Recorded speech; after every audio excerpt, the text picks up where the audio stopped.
Let's open the meeting. All right, I And like it. Sam asked to be taken out of order. I have no objection. It's okay with everybody. Oh, I think that's fine. Sam is here, and so are we.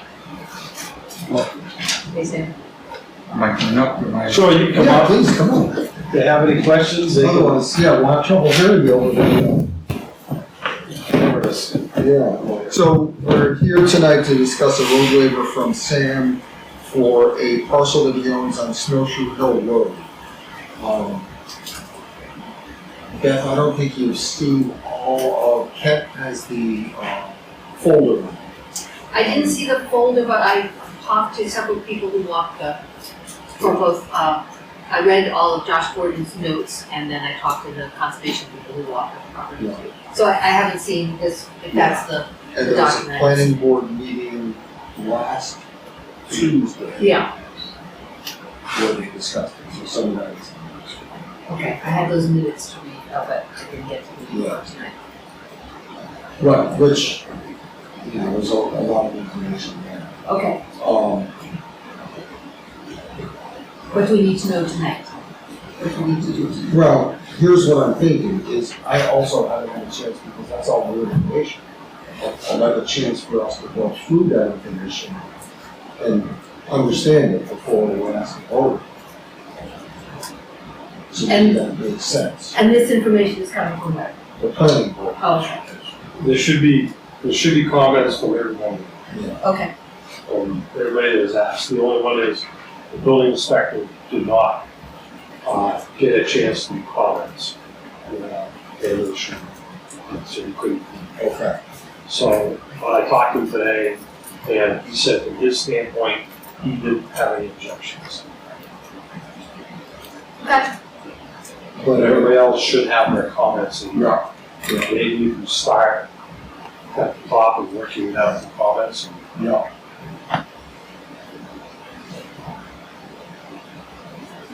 So we just have one copy of this? Yeah. It's not online, 'cause I have my laptop. Yeah, we can make comments.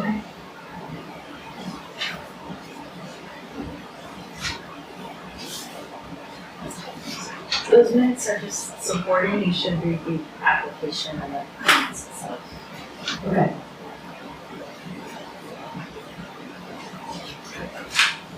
So are you saying you don't wanna read this and vote on it now, you wanna? So what I'm suggesting is it starts there, Yeah. flip the page over, Yeah. to there, so it's a lot, that alone is a lot of material. There's also several other supporting documents. Those minutes, you don't actually need to read, I printed those out in case you wanted more context. Okay. And the application is the summary of what the planning board recommended. Okay. So is the application, Yes, the application is in that, could there. you flip through that folder and just find that application? I think that's what Ken has in the same. Okay, alright. There's many pages, Yeah. yeah. Oh, this is It's all, like 6 pages in the application. this is like maps and.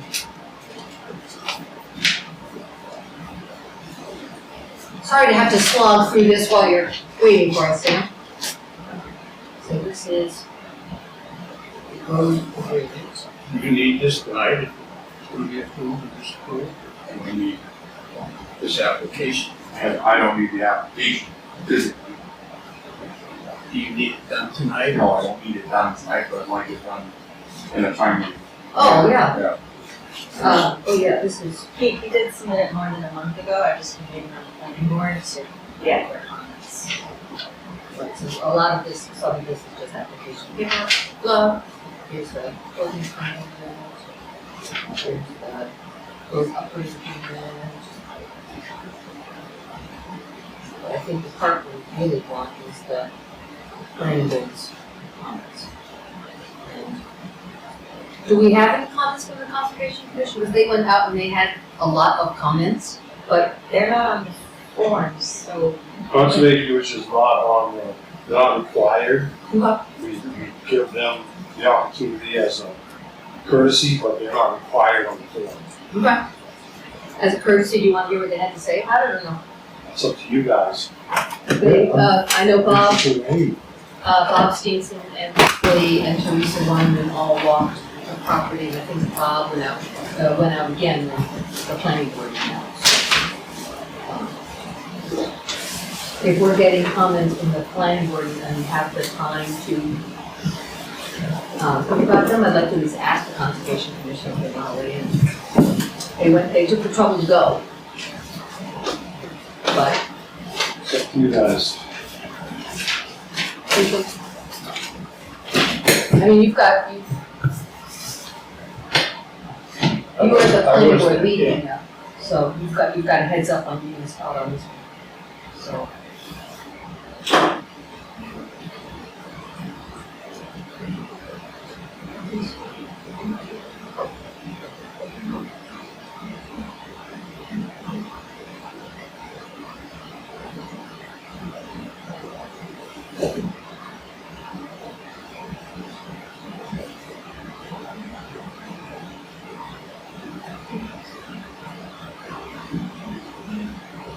So here's what I'm thinking.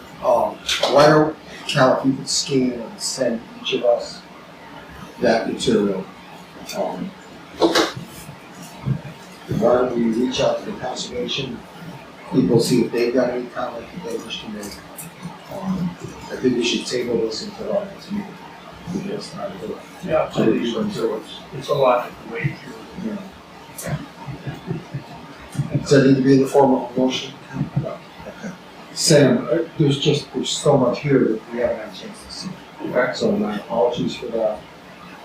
But we'll put you on the agenda for our next meeting. And by then we'll all have looked through all the material. My apologies. That's all right. Soon enough, next meeting? Sure. Okay, thank you. Thank you, Sam. All right, so this folder, pieces got back into, Why this don't needs to go here. Put that directly back. You're talking about signs? What time are you talking about signs? 5:15. Oh.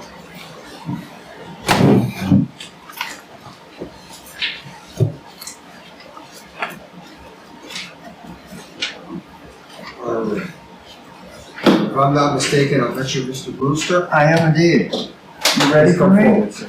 It's early. I didn't know where you all met. Oh, sorry, Fred. You did The well. other place, I thought, this was, When the lights are on. Yeah, I was gonna say when the lights are on. where to start in. Please, I don't know who you are, I'm but Scott Dorr. Scott, I've heard your name around a lot. Nice to meet you. Nice to meet you. There was a request made by Boxcar owners for me to look into signs to put on historic buildings. And the first thing I did was to get a sign up near the Shaker Village at the Worsted Church, and that was a state sign. These are signs that would go on buildings that are designated as historic buildings. And there's a project, Jeff Latinger and Harry Kinter are doing research on historic houses, and they're going to write a book. When those houses are finished, or when a certain number of them are finished, they would like to give those people a chance to put up an historic sign. So like this house was built in Yes. 17. Yes. So I've been working with prison sign committee. There's a man named Nathan Gaunt who runs that program. And those men go out of prison with a job. They're trained to do that. And he did the signs for Shaker Village, which is quite handsome. So these signs are 15 by 12. They are anodized aluminum. They're non-reflective. They last a lifetime. The cost would be, if there are 50 orders, it would be about $42.20. If there are 100, it would be $39.06. Per sign or for the, Yeah. So in other words, the more there are, the cost goes down. And this price may go up a bit. Since this was a year ago, I had these conversations with him.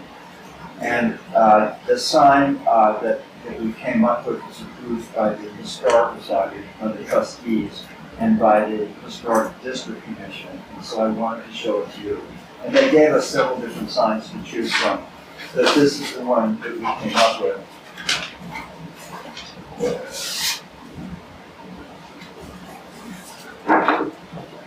And that's what it would look like. That's Harry Kinter's house.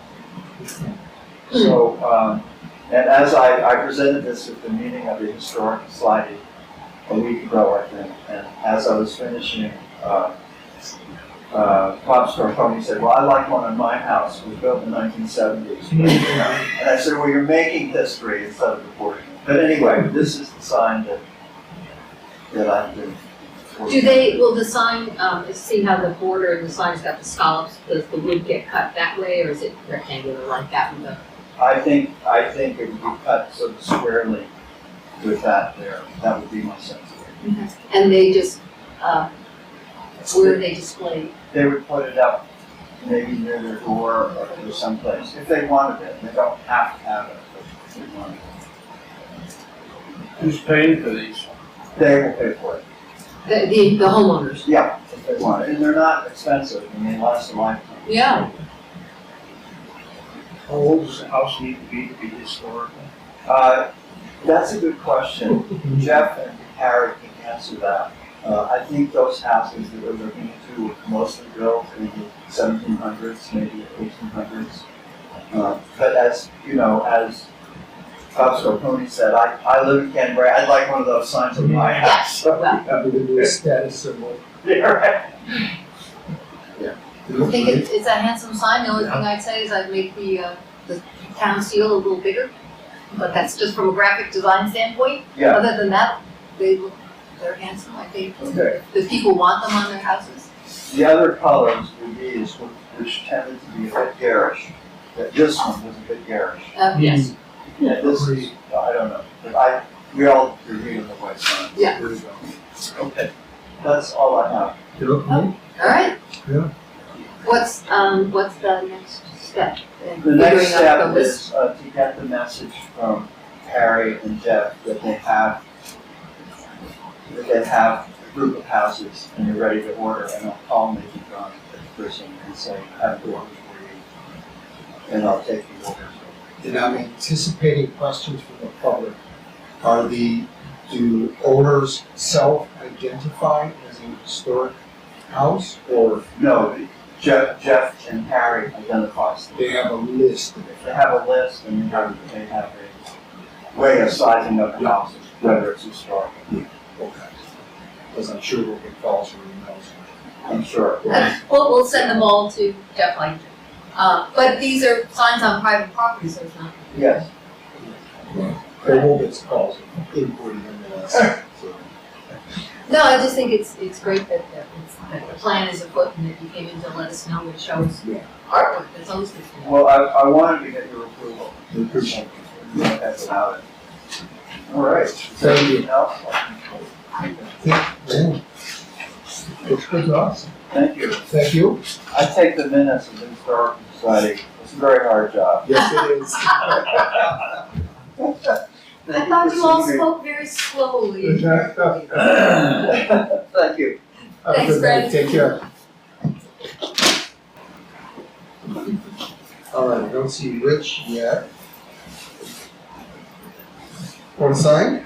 Okay, so now we start with. Looks like an accounts payable manifest in the amount of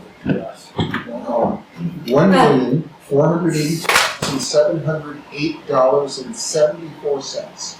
So Well, wait, what does it include first? Well, That number. I know what one of the big numbers is gonna be. School and county. Yeah. All That's, It right. was 800 and something. okay, we second? Yes, second. All those in favor? Aye. Aye. Always like to know what I'm seconding, especially numbers of That's a big number. that magnitude, shall we That's say. a big number.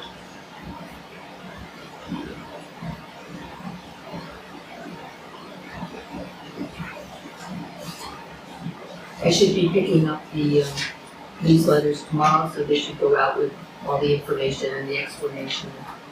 I'm gonna try to put a link. I'll just put it in a Dropbox and put it on Facebook page, or Yeah. who wants to see it. All right, next item is a payroll manifest in the amount of $65,932.43. Yeah, second. All those in favor? Aye. Aye.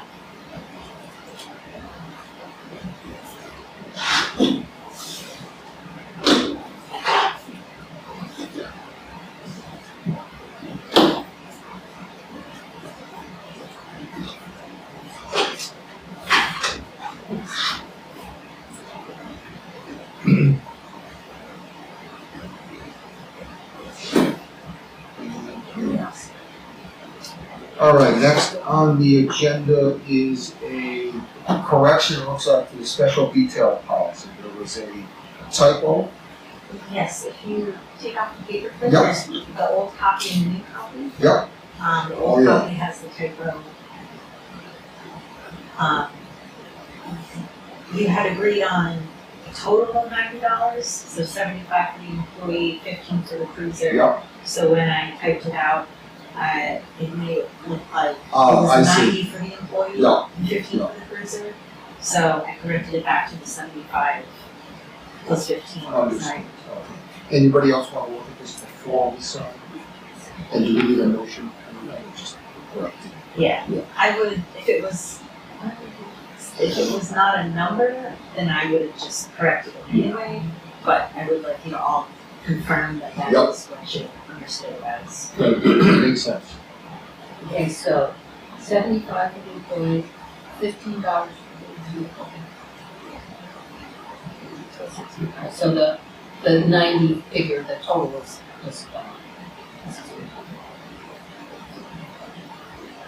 okay.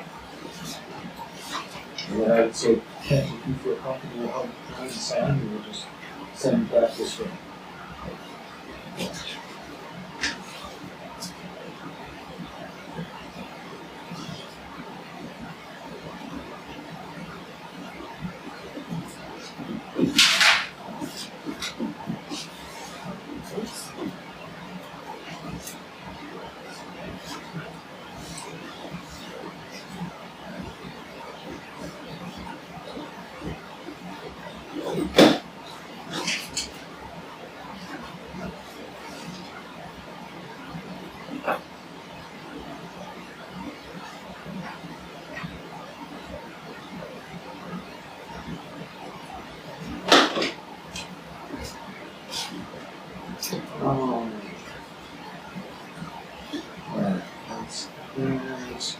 All right, appointment slip for Elliot Zanson to the Solid Waste Committee.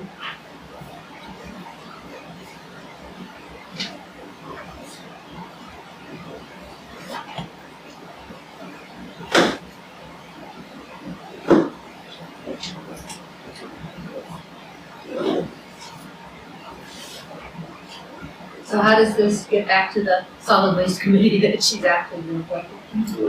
Okay. Thank you. Well, maybe one, just mark it. Oh, yeah, there we go. Okay. All right, so I've also got a yield tax levy for tax map 229-014 in Marcus 92 Baptist Hill. And it looks like it's assigned in two places. Yes.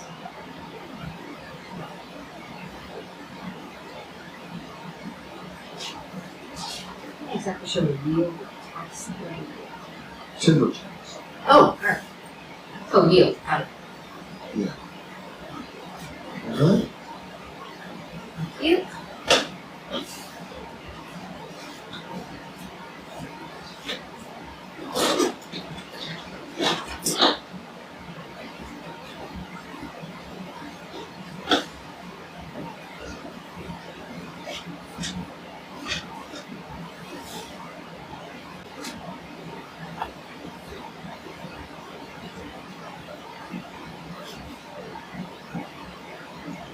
Oops.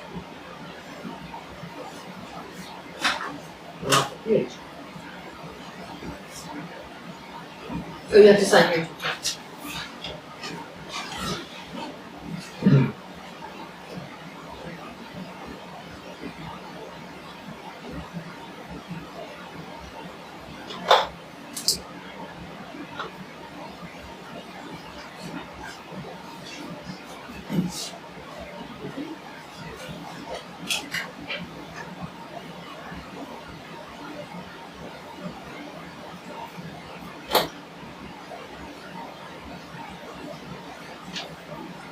Okay.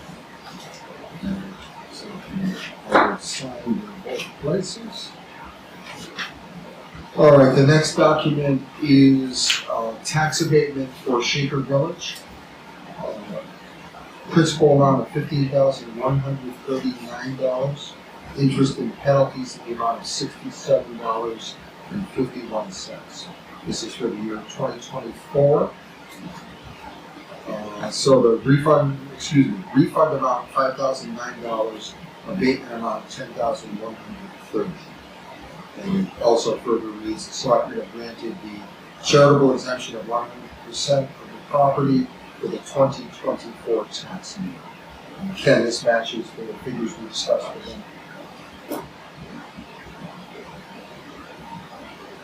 Is this something that's gonna go up in the future on a fairly steady basis, or what's gonna happen? This is for what, $2,500?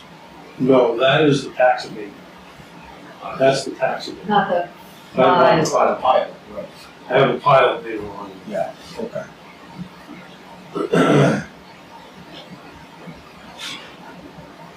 That's a good question. Did we discuss that? The pilot going up at regular intervals? That's up every year because we have to renew it. Negotiated. Right. Should acknowledge that. When you sign it. Do you want to make that pilot part of the pre-signed folder? You want to discuss it separately? That was later on. in the- Yeah, why don't we discuss it separately? Okay. So there may be, I think there are probably questions from all of us, so it may take a little bit. Sure. All right, how about, minutes from the November 18th, 2024? So, 1 minute. Yep. So on 170, line 172, get there.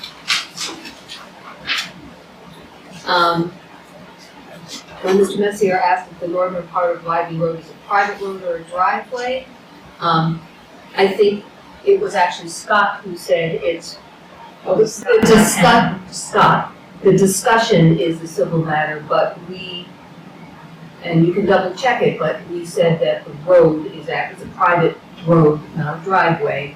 And then Scott replied that the whole discussion is a civil matter, not just whether or not it's a private driveway, but this whole thing about our paperwork and what they supplied and what we supplied, that whole matter is a civil matter. But we did, and that was Scott who said that, but private road or driveway, the select board did say, yes, it's a private road. Wagon road is a private road, not a driveway. However you want to word that. Alright, so Mr. Messier asked if the northern part of Wagon Road is a private road or a driveway. Select board replied, No. private road. And Scott added the whole issue is a civil matter. Well, it's not quite what you said, it's up for, sounds like civil litigation, but it was used. So the I could just leave out the civil matter phrase, or I don't know if that's important since. I mean, I thought that was the response to the private road or driveway, so that's why I included it. I don't know if it's important enough to keep if it's just a random. I think we should keep it. Keep it? I mean, Okay, so I can add,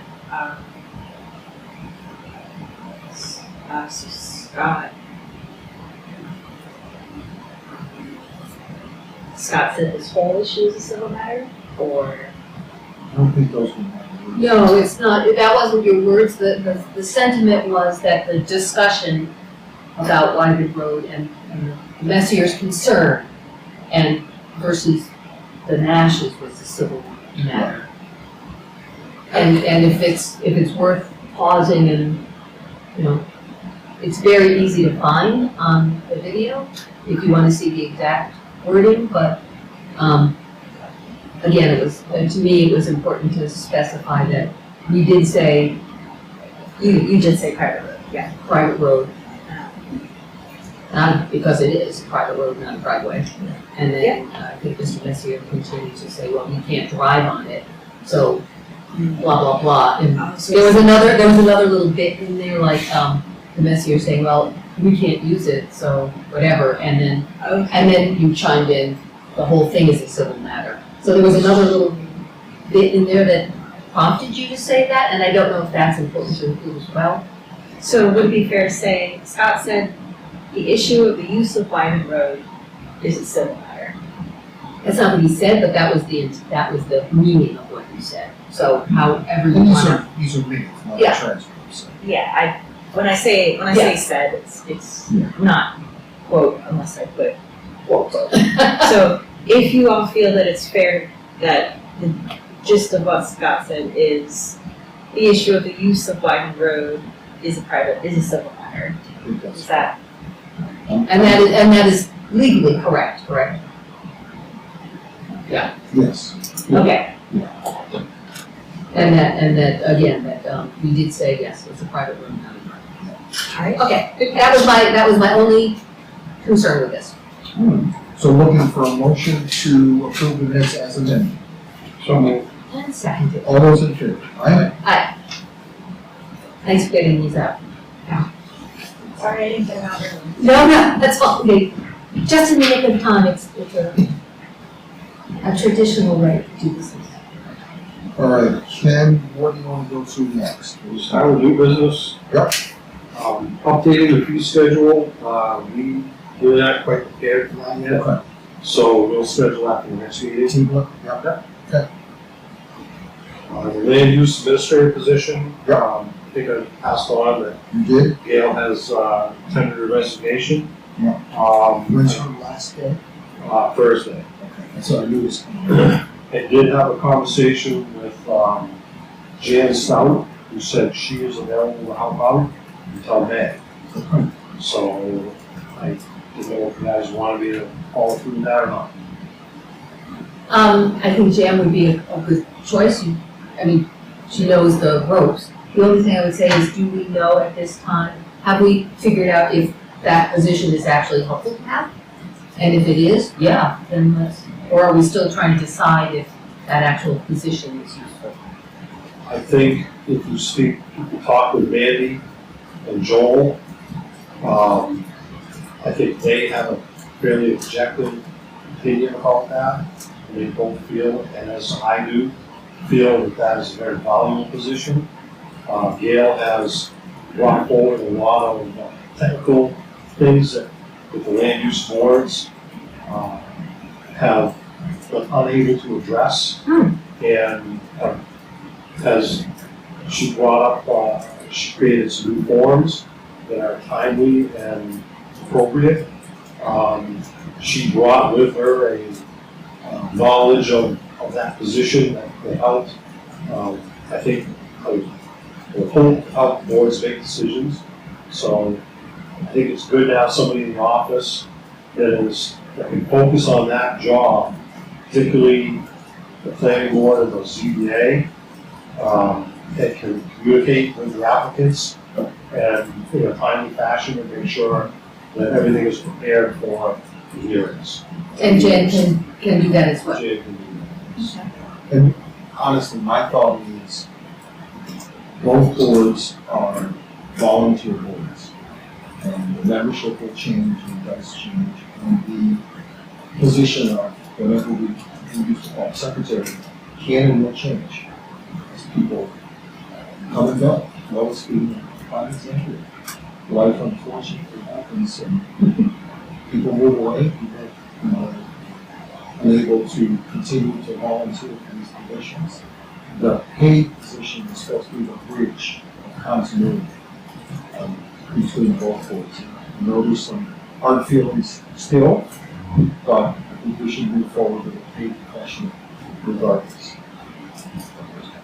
Do you think it's something that Michelle could step in, or is it that much work that we need to hire a whole position? I will say that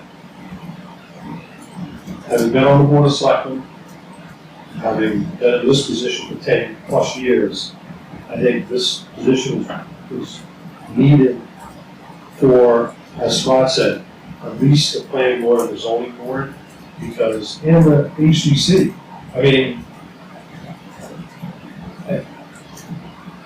they're volunteer boards, they get communications from outside of the town, and we have mail slots for those boards. And sometimes that mail is time sensitive, and we need somebody to check it. And it's hard to say to somebody that is, and I know we pay Michelle, and Lisa, but sometimes it's hard to say to somebody that's not making a lot of money, hey, you need to come in here 2 or 3 times a week to check the mail slot. And I think that Michelle is doing a really good job as the secretary. I don't know if she's interested in doing this. This may give her the opportunity to see if she's interested and if she wants to take on more responsibilities. I don't know. Does she bring to the table the skills that either Gail had or Jan apparently I had? don't know. I don't know. I don't know if she has a history in land use anymore. No, I don't think she does. I just didn't know if there's something she'd pick up when she's missing or if that's too much. I'd hate to have somebody with no experience come in and try and do the job, pick up the Gail left off, I guess. It would be my fault. I'd rather have somebody that comes in with some experience with land use, and particularly where Jan spent 26 years in the office and knowing a lot of this stuff as part of the job as administrative assistant. We kind of all do each other's job there on a daily basis, and where she worked with Webb and his land and surveying business and all that, she comes in there and great job.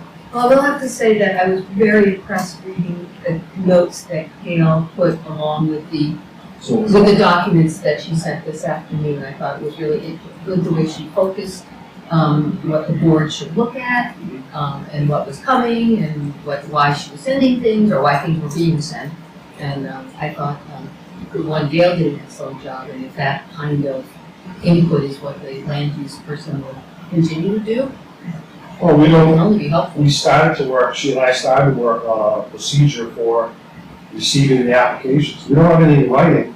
When an application comes through the door for a planning board or the ZBA area, then what happens with that application?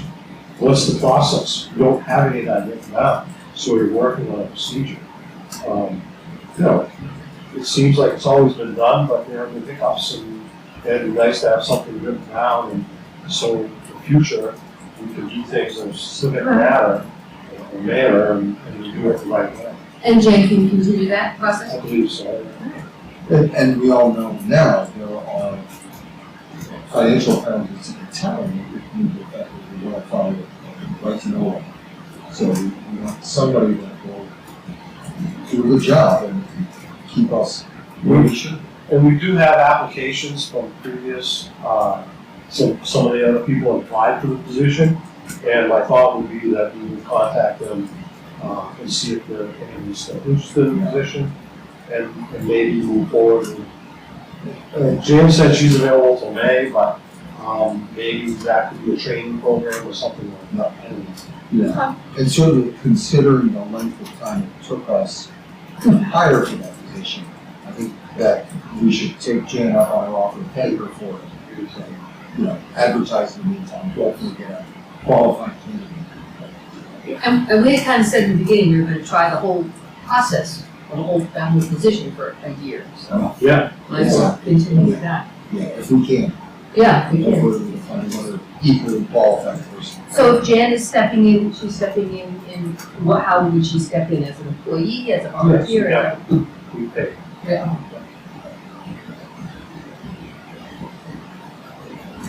And there's no conflict or anything with Webb's position on the boards or anything like that? No, She would not be a voting member. she's not a vote, right, she's not a voting member of any of the boards.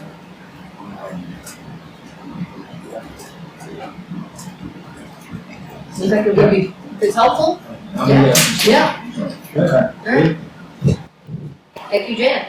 Yes. Thank you, Jim. You have the Perambulator Report, That was great. that is for I didn't the, get to read it. What? that is for the town report. What's, That is the Perambulator's report, the town report in 2024. Okay. It is the first report we received. Can I take this with me? Okay.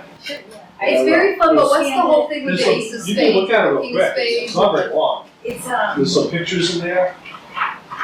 it's a size reference. Mark has such a style of writing. Instead of doing a ruler, Yeah, it's a card. It- It's their standard. oh yeah, okay. Yeah. Oh, they're using a That's how playing they, card. that's how they Oh, identify the markers for future reference. but it's not so- just a size thing, they call it the ace of spades Correct. marker. Correct. Oh, yeah, And they use it in their descriptive. yeah. Okay. I wonder how they came up with that, and I'm kind of surprised they didn't put it in a Ziploc bag, because that card's gonna be trashed in like, first rainstorm. Well, I don't believe they leave the card there. They've got it, even though they show it, Yeah, it's taped up there with their pictures. oh, Yeah, okay, no, they okay. take the cards with them. Oh, all right, that makes more sense. That's just for descriptive purposes of where the monument is. Yeah, but they want it to be indicative, you think they leave it there, but. I want to preambulate with him sometimes, sounds like a hoot. Yes, it does. So that's the Canterbury Boscawen line, correct? But we have other, Belmont. I mean, I meant Belmont, because there's a corner where everything meets, but does he then have to do all the borders with Does other? all the other towns. And they do it on a yearly, rotated basis. Great, We'll do one town this year, next year we'll do another town, and the same. And if I remember, doesn't part of it involve, floating down the Perambulator? Does, Yeah, that's what, does. and Riverboat told me at one point about The that. Boscawen town line, is the Perambulator River. How do you get those cards there, though? Yeah, well, there is a dispute on where the line is. Is it the middle of the river or is it one of the banks? And I don't know if that's ever, I know that Mark has some history that talks about it. I think it's still kind of disputed. yeah, But that could really change as the river changes. It does. Yeah. It does. What a great New England tradition. Supposed to be done every 7 years, right? 10 years? 10. 10. Oh, I thought it was 10. What's that? I always said 7. I went to, Maybe it's it's like 7. perambulator. Maybe it's 7. I think it's 7 as well. And so we have, what, 5 borders? Mhm. So he's able to do it faster than, because he goes one per year. Okay.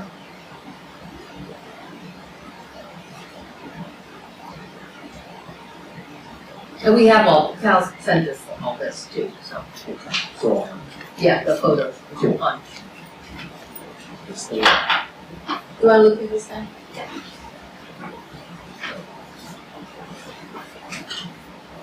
Yeah. All right, first one. When do all the reports need to be paid? I see, when does it go to the printer and how? I'm going to start asking people for them on January 1st. So he's way ahead of schedule. Okay. that's more. Yes. You want a little free surprise. We should Deck of be cards, actually. a deck of cards. We should have some token for being the first one. That McMahon was gonna show me. Yeah. Like they were showing your age. Yeah, exactly. Even I know who it is. That I do too. Yeah. But there's a lot of people that don't. Right.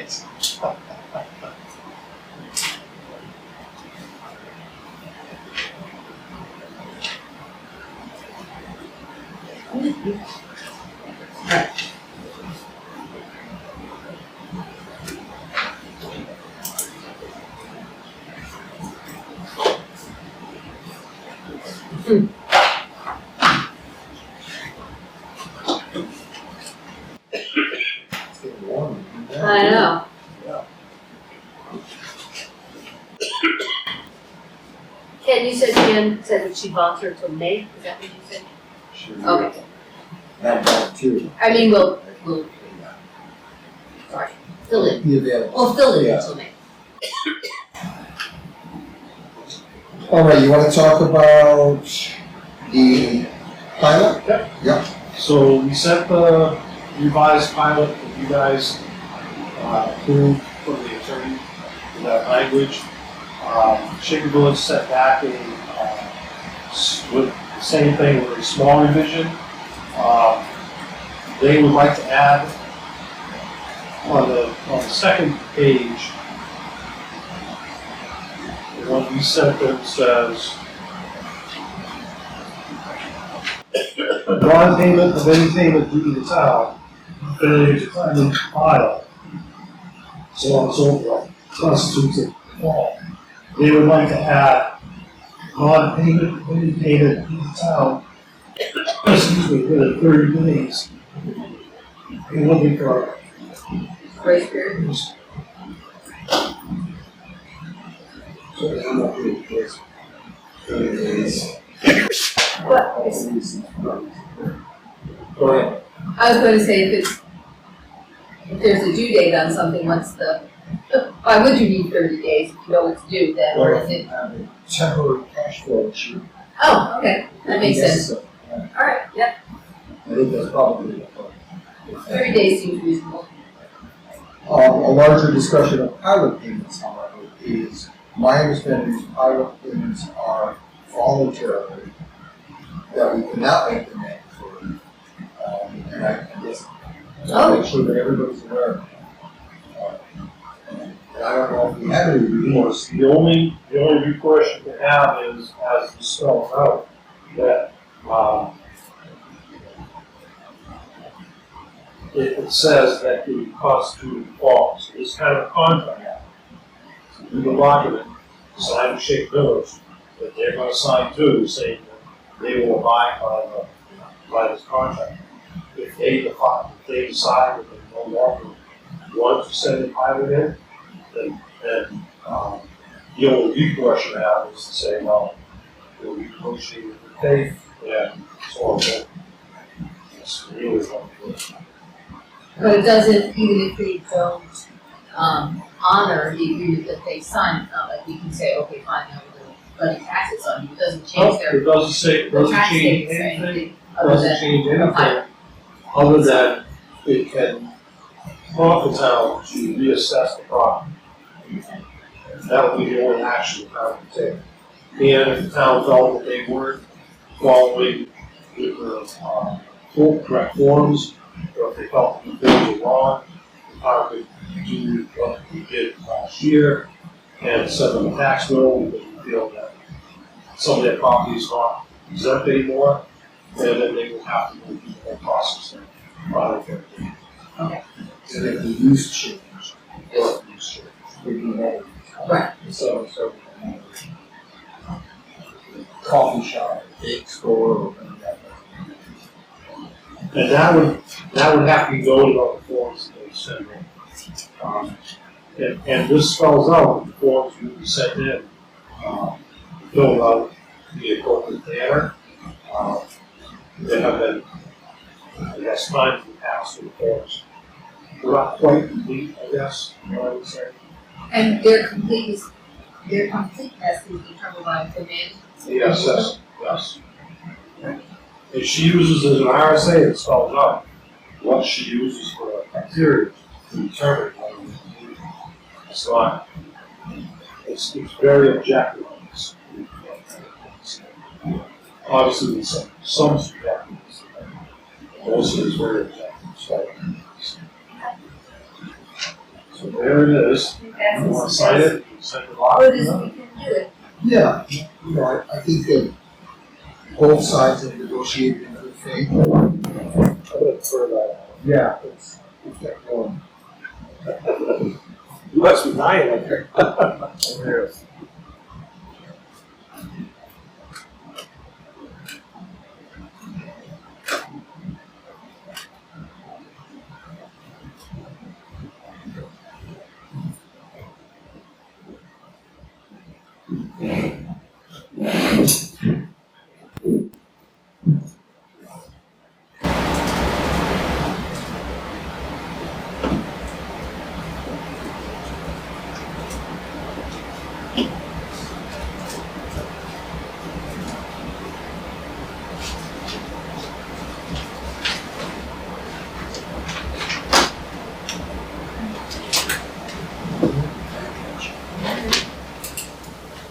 next, highway department application.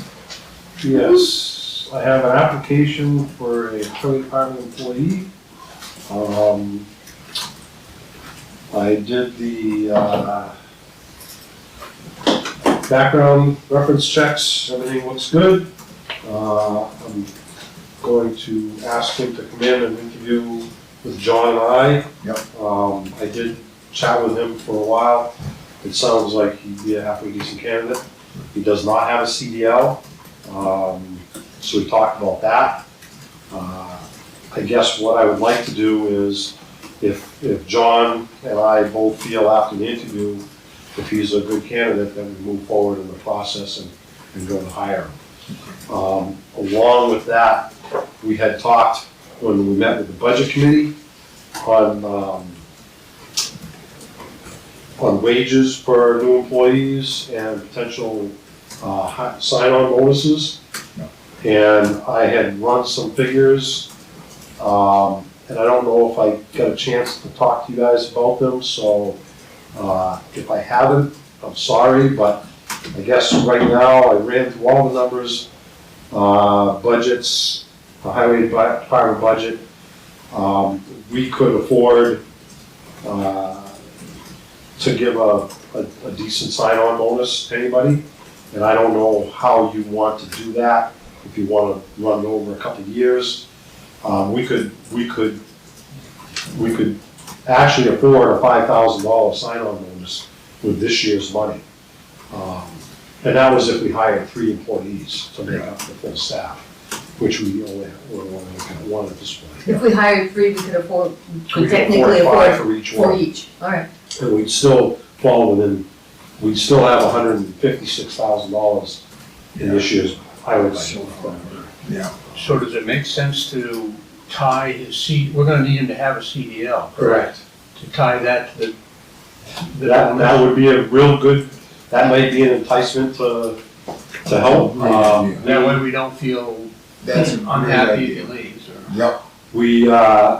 My thought was, our contract that we have, when we send somebody to school, and by the way, a CDL school right now costs $5,200 for a Class B license. We could do the same thing as we did before, sign a contract. I think it's 18 months of employment, and we could say, well, we'll pay you half of the bonus when you sign on, and the other half when you achieve your 18 months. So that way we know that he has worked long enough to fulfill his contract obligation with getting a CDL. Yep. How long is the school?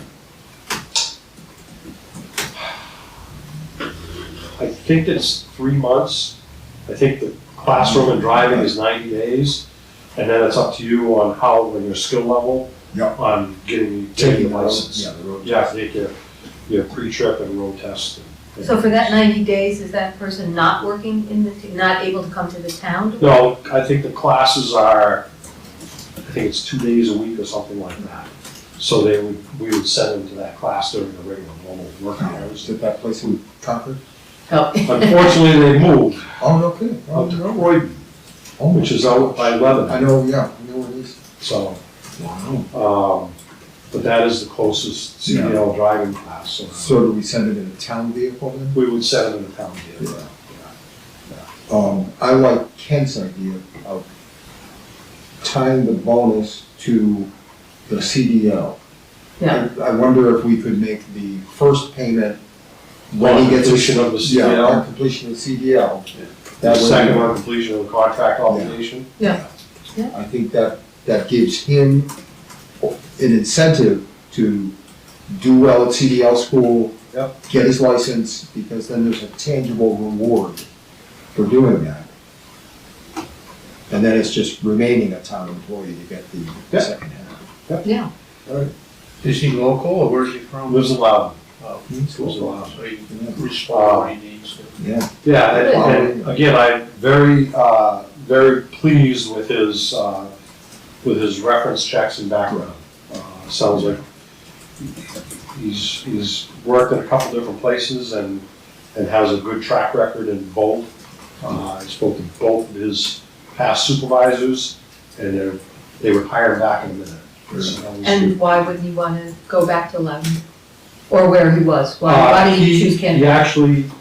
actually lived down in the southern part of the state, and those two jobs were down in the southern part, and then his family moved up here. Yeah. So that's why he got John down there. He is currently working, for a towing company here, a local towing company. He wants to get a municipal job. How old is he? I don't know. Oh. He's a young man. Young man. I can't ask Okay, oh, that. you did ask, I okay. can't ask that, but he's a young Ask him man. if he knows, who did you just say, who's showing up at the door with the check? For the grand prize? Oh, Ed McMahon? Yeah, ask him, yeah, I can't remember what the name that you said, but, okay, ask him if he knows Ed No, no, McMahon. no. You Ed can't McMahon ask is. that. I know, For the record. Yeah, I figured. all right. So our plan moving But that's a forward good then deal. is, yeah, Yes. $5,000 bonus, half when he gets a CDL, half when he completes 18 months, assuming the rest of the process goes forward. Yep. And can we say that, again, we're going to be hiring hopefully more people for the highway department, the deal would be the same, but if they already have a CDL, Then probably Half we on give him signing half on. on signing on, and then half in their half, Makes sense. yeah. 18 months or 18 half, months. whatever, same Say- deal? Alright. Do we need to make that formal somewhere, that that's our cost, our, We're going now and discussing with John and Okay. everybody coming through door knows. okay, And then we should also make the bonus idea a discussion item with the budget committee. Because if we're gonna give bonuses to new employees coming in the door, I'd like to see us do something for employees that, Retention. retention bonuses of some kind. and do we have hiring issues at the transfer station too? We're down one person. We're still, So what's the, That's- what's the deal there? I guess I'd have to run the numbers with the solid waste budget and see what could be formal, Okay. at least this year, and then moving forward. Okay, but I think step one is get applicants. Yeah. Unfortunately. So, well, maybe this person from the highway department has friends, that's it. Or- relatives, Right, somebody, that they can somewhere. bring along. All right. Thank you. Great. Rich, That's positive. anybody else coming besides? No, Okay. When you can feel your fingers and toes and everything, if you guys wanna come forward. I know it's cold out there. yeah, thawing out a little bit. I don't know if I wanna take my jacket off. Feel free, leave it We up. just turn the heat down, we'll be warm soon enough. Yeah. Pull another chair up, please, guys. I'm just gonna set up a laptop. Okay, good, yeah, I know you're gonna be broadcasting a PowerPoint to the party, right? That's correct. Yeah. And, I gave a document to Cal earlier for you guys to pull out. It looks like Alright, so just, this. Yes, did see that. Got it. and here, you can bring this close. Freezing still. Hi, How are you? good, how are you? Good. Thank you for giving me some time. I know you guys are never enough time. And the dogs are back? Oh my God, you saw that. I did. Yeah, well, They took off, so I get 3, and I managed to catch the oldest one, which is the ringleader. Oh, yeah. there's always a ringleader. Yeah, well, I managed to grab her, but the other 2 took off. And I think what happened was they were trying to catch up with her because they've never strayed like that. Yeah. They're always around her. Where did they get found? How far away? Well, they went from my property Yeah. out in the back, came out in a huge field out there on Hacklebarrow. Yep. They ran that field, they went down Hacklebarrow, and then they banked around on the brush. And So they travel. they were up there on the end of Briar Bush. Yeah. I'm sorry. And, a guy saw the Facebook post that my wife did Yep. Yeah. and said call, so she called and said, they were just here but they're continuing on, and they were gonna, so I was gonna come out and go up to the smokehouse. Yep. And try to grab them up there.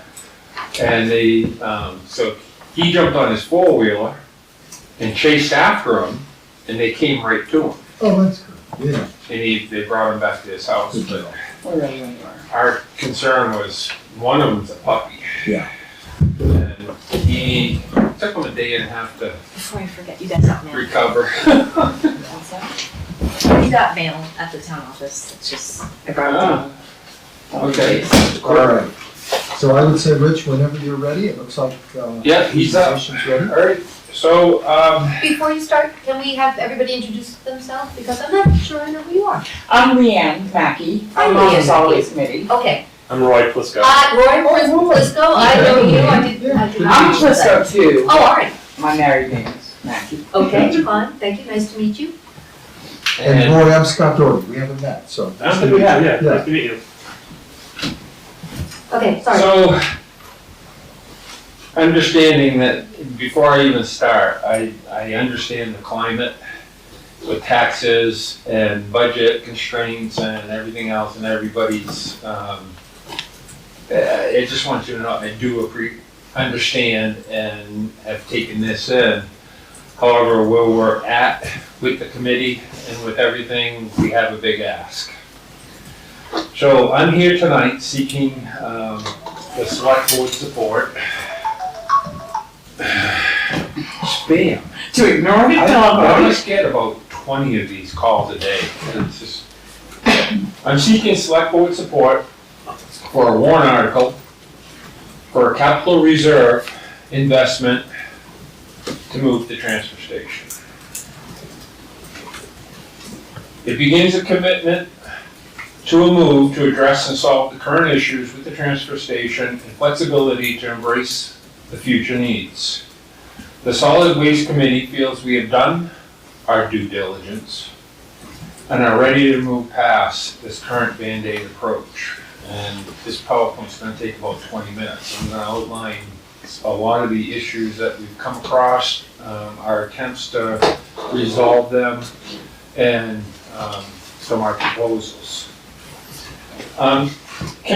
Canterbury has always made forward-thinking investments, and some of the past Canterbury initiatives are the redesigning the center, the public safety facility upgrades, remodeling the Sam Lake House, and other sustainable projects such as people installing solar panels around town, establishing cheaper electricity with Canterbury Power, and the latest one, the window dressers. I mean, so they've always been on the cutting edge of things, so to speak. So the transfer station remains the last critical facility requiring modernization. And we feel it's time to address the issue of solid waste management in Canterbury that would align with the goals in the 2024 master plan. The plan speaks to some of these things. The document that I had Cal share with you, the Solid Waste Committee over the last 2 years have developed a document outlining the outstanding problems and issues with the transfer station. It's loaded on the town's website. It's under our committee under documents and projects. These issues have been identified by the committee through a variety of ways. Over the last 2 years, we've accumulated the complaints voiced by the public about the transfer station. We interviewed the staff at the transfer station, and by identifying inefficiencies that we've observed with the operation of the station. The pros and cons of each topic and a possible solution have been extensively deliberated on that committee. We have failed to resolve many of these issues due to the constraints of the current site sitting on top. Number one, the big thing is it's on top of the landfill. It's a small space. It's not organized very efficiently. It's not lighted properly. And lastly, there are many safety issues for the workers and the public. Addressing space constraints, the size of the site footprint is an issue. The berms that surround the facility for the stormwater retention plan limits the size of the work area. The property lines severely limit organization options. The wetland to the south is a natural barrier that's limiting overall use of the site. Having to share the site with the highway department adds to it, where it limits the possibility of our storage options. For example, with winter approaching, the baled mixed paper was just kicked out of the salt shed. And also running three-phase from the town center, three-phase power, the big heavy-duty power, from the town center to the transfer station on Baptist Road would be very expensive and cost prohibitive. It's upwards of thousands of dollars just to run that three-phase down there, which they need for the equipment. And lastly, we've researched the DES landfill rules for an uncapped landfill. They're going to limit any type of construction for any major infrastructure, such as changes to the building, or even building a pole barn. Breaking the surface of the dirt is going to be prohibitive under DES rules. And even minor things are questionable. For example, pouring a concrete pad for an electrical compactor, which we really need, because the concrete pad has to be 6 to 8 inches in thickness.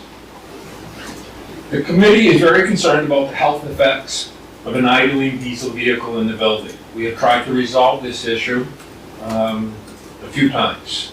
First, we looked into electrifying the mechanics of the Packer, even Ken, and we even further explored that electrifying the mechanics of the Packer, it can't be done. You can do it, but then you gotta disconnect things, and then when they go to the incinerator to empty it, it's because of the hydraulics and the way that the vehicle is designed, it's just, we can't mix it up. We then tried, Ken and I went and we tried to divert the exhaust over the roof line where the packing truck sits, and we found that there were worker safety issues because they'd have to climb up on the truck and install the pipe and then climb down off the truck, and so we ran into that. The next possible step is to do an air study, which we realized would be very expensive, upwards of $10,000, to see if there are any actual health risks. But there are just too many unknowns as to what might be found. For example, while looking at the immediate problem of the exhaust, what if we found other problems? What if the landfill is leaking methane? Or could the vehicle exhaust from people going there be accumulating in the structure? So there's just too many unknowns there. The next is vehicle traffic and pedestrian safety. There's a great deal of walking up there for our aging citizens. Its disposal stations are spread out, sometimes requiring assistance. Many hazards limit the walkability within the site and the time it takes for the line to clear. It taxes the patience of people waiting in line. Also, there are worker safety considerations. They have multiple stations to manage. They're crisscrossing around in the building, and it's difficult for them to maintain control without the recyclables getting all mixed up together. They call that contamination. Someday, the old landfill is going to need to be capped. It's not an if, but it's a when. When that happens, the transfer station is going to need to be shut down. We're not going to be able to build up there again. Don't know when that's going to be. There's nothing imminent. There's hundreds of these things all across the state, but eventually it's going to have to be addressed. We're going to have to cap the landfill. We're going to have to arrange for a place to take our trash, at least temporarily, and build a new site, all at the same time. We're trying to prevent that by asking now to begin a capital reserve fund.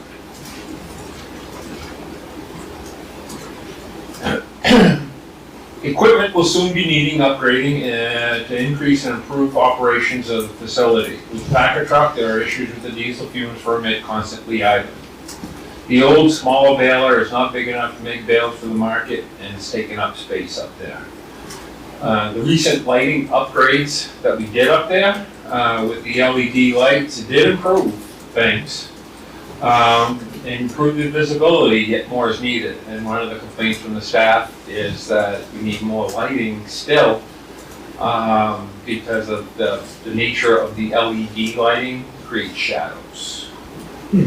Because of the indirectness, it's just the inherent thing with LED lighting. It's not as full as the incandescent bulbs. The inability to add things due to space, there's three big needs. Number one, we found out from our survey, we need an area to compost food waste. We should be composting our food waste. Current estimates are that 20-25% of our food waste, our trash, 20 to 25% our trash is food waste. That's a significant amount of money to be sending off to the incinerator that could be composted. Installing a drive-on weighing scale, such as some of the other facilities that we've seen around the state for construction and demolition waste. There are a few complaints and discrepancies in what citizens are being charged. The current process is based on volume, or the amount of space that it takes up in a pickup truck or a trailer. But a couple 2x4s is a lot different than asphalt shingles. You know, the density. It should be by weight, and that's what we're charging. That's what we should be charging to be accurate and fair. Guilford, in one of our trips, we went to Guilford. And Guilford, just a few years ago, invested in a scale, spent $40,000, big bite. But to their surprise, that $40,000 investment paid itself in less than a year in unrealized charges that were missed by undercharging the people that are going up there with construction demolition. It's only fair. We should be not rubbing your chin and saying, well, I think you got about a half a load there. You know, we should be going by weight, and the scale isn't going to lie. An electrical compactor. This is going to be installing an electrical compactor will address the idling diesel truck issue. Yet, Unitil states that there will most likely be limits to the power capacity available to the current site, even with our upgraded 400 amp service. They don't think the site's going to get enough power, even with just a residential service is what it is. We need 3-phase. And then lastly, the DES expansion rules. They have multiple rules and regulations regarding landfills.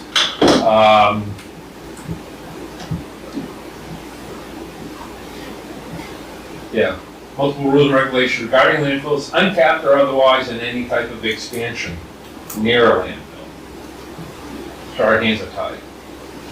The packer truck, and that says limited capacity delivery vehicle, and that should say limited capacity of the packer truck.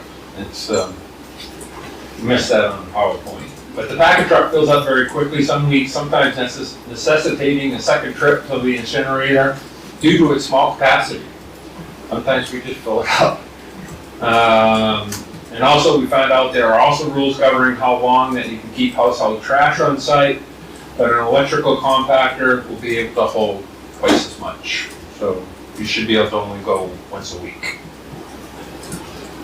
We have identified easily solvable problems that need modernization. Better traffic flow to prevent backups and wait time, idling vehicles.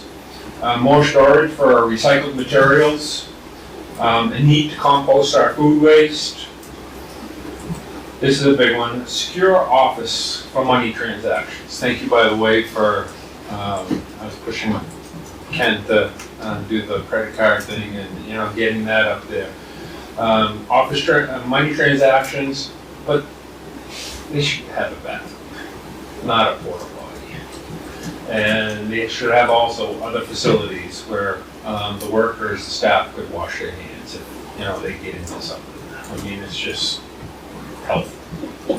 Improve worker safety. Traffic is currently moving down the middle with haphazard collections and sorting capabilities.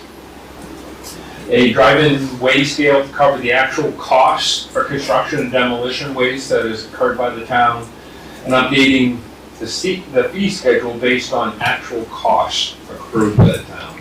That's way overdue. The 2024 survey, 1,121 surveys were mailed to every residence in town, and that only cost us $200. Found a way through direct mail, do a direct mail thing, it was really cheap. We received 367 responses. Good response. They were returned by drop boxes at the transfer station and the library. They were also mailed into the town office. This might be one. It's green. And also we provided the opportunity for an online response. With these, 85.5% of the citizens are using the current site. We considered, we looked into a townwide pickup for trash, but we think that, because we think we could save money, we could. It would be cheaper to pick up our trash, really. We would save money on taxes, a little bit money on taxes. It's not that far off, but just the convenience. You consider the amount of time people take to drive to the transfer station, then it's probably more expensive. But this seems to work as it is.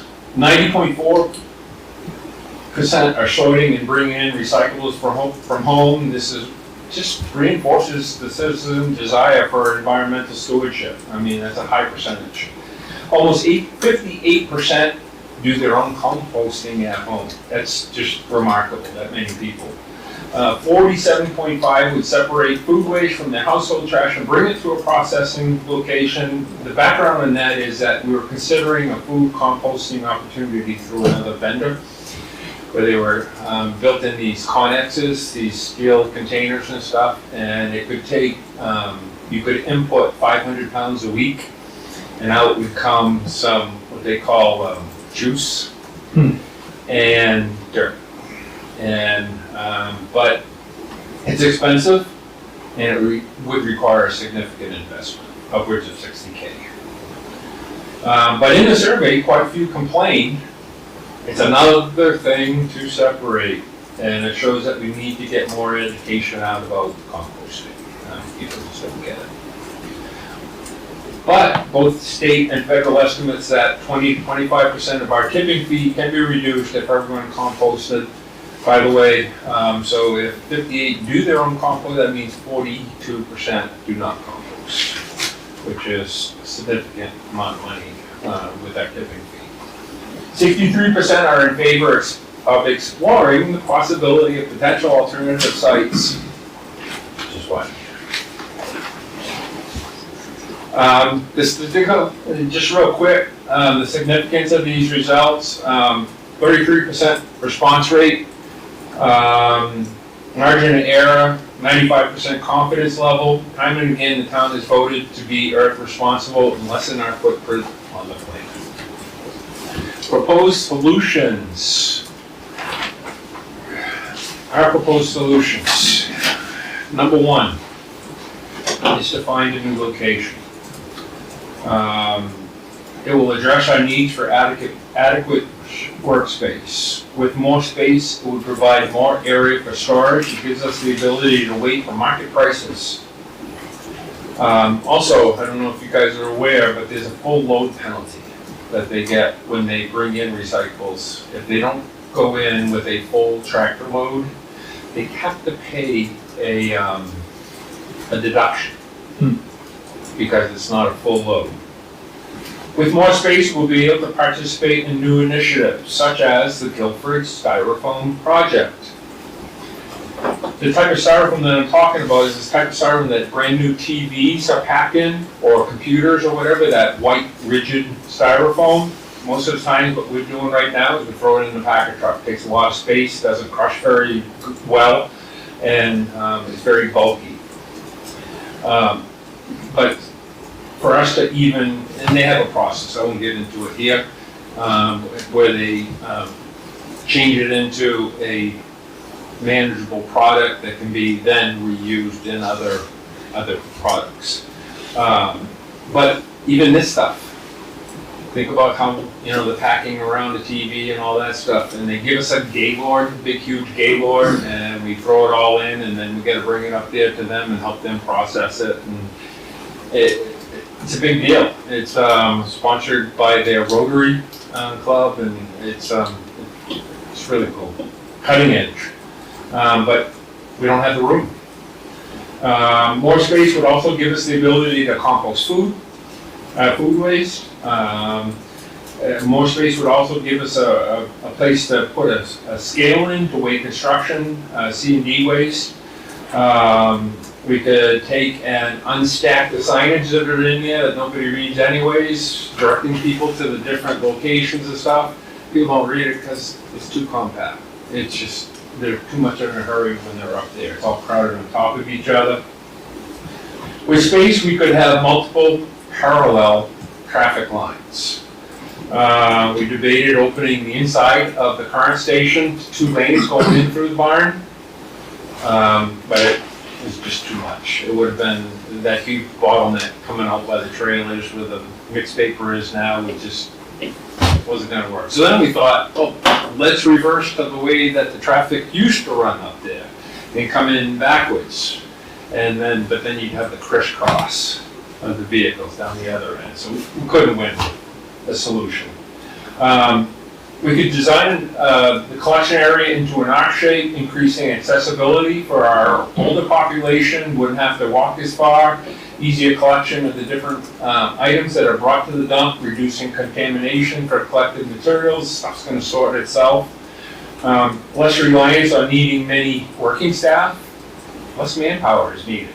It'll flow a lot nicer. And by doing all this, it would eliminate long wait times and allows for slower patrons or people bringing unsorted materials to the site. Because if they're in their own lane, multiple lanes, you have 3 or 4 parallel lanes, then the only thing that they're working through is the cars. Finding a new site would address the DES rule constraint issues, which prevent us from making any improvements at the current site and accomplishes the first step with the eventual time, when the eventual time comes to capital landfill, which is needing to relocate. Finding a new site would give us the ability to pour a concrete pad, to install and electrify a compactor, giving us the ability to empty the trash container 1 time a week, not twice. Plan a design to collect and store and process material efficiently and effectively, eliminate traffic bottlenecks, increase pedestrian safety, and the big one is installing a scale to improve the proper charging for weight versus volume on C&D to ensure the town is reimbursed properly. A preferred site would have a few prerequisites. Number 1, you want 3-phase power. Accessibility. We want to avoid, not my backyard, I'm not going to put a new dump in my backyard, so avoid those issues.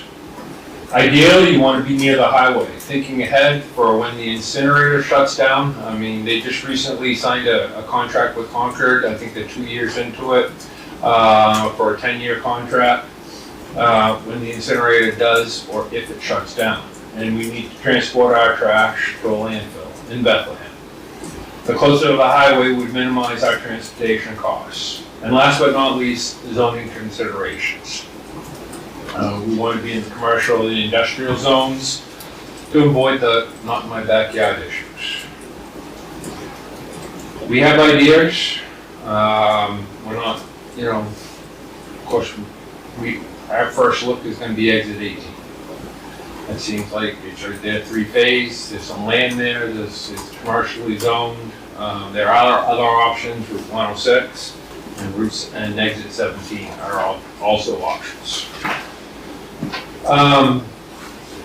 This is an opportunity to replace the aging equipment with modern, cost-effective equipment. You could get electric versions of different things, and also we could utilize the solar array to subsidize the electricity.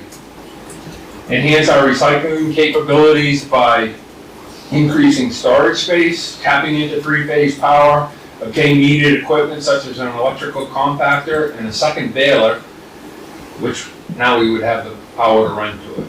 Can't do it right now. And we could eliminate C&D losses with the scale. We'd address vendor challenges and the continuously changing recycling market. Since I've been on the committee, there was a point where cardboard wasn't being taken, then it was being taken, and mixed paper wasn't, and then they were, and then they weren't taking plastics, and now we're taking plastics again, and then now we're taking plastics with, they call them Z bales, with 1 through 7s in the bale. And now they're not taking it again. So it's just, the market is just continuously changing, and one solution is to store the stuff, keep it on hand, keep it up a bit in a stockpile where eventual delivery is going to make a market sale when prices are prime. We don't have to store it forever, or a lot of it. It's just recently, the way that the world has been, it's been fluctuating a lot in the last couple of years. So there's highs and lows, there's drastic highs and drastic lows. We can take advantage of that. And then also it would eliminate the full load penalties if we have a full load of stuff. The future starts with a capital reserve fund. It's, the committee feels that $15,000 is a reasonable place to begin. This is basically just to hold it. You know, we have our ideas, but with expectations for future larger amounts in future years to soften the hit for taxpayers. This will demonstrate that the leaders of the town think this is the way to move forward and start the process and discussion for the future of waste disposal in Canterbury.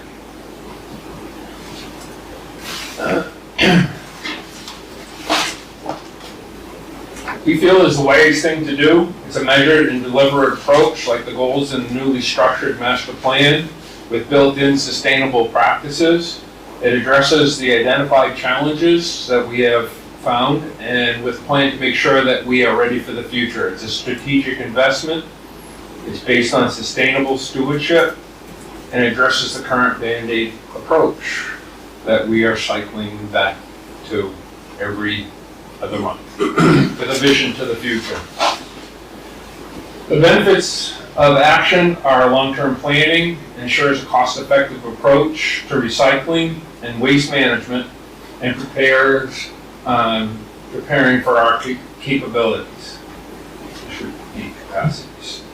Addressing the fallout of the big elephant in the room is the packer truck, the idling packer truck.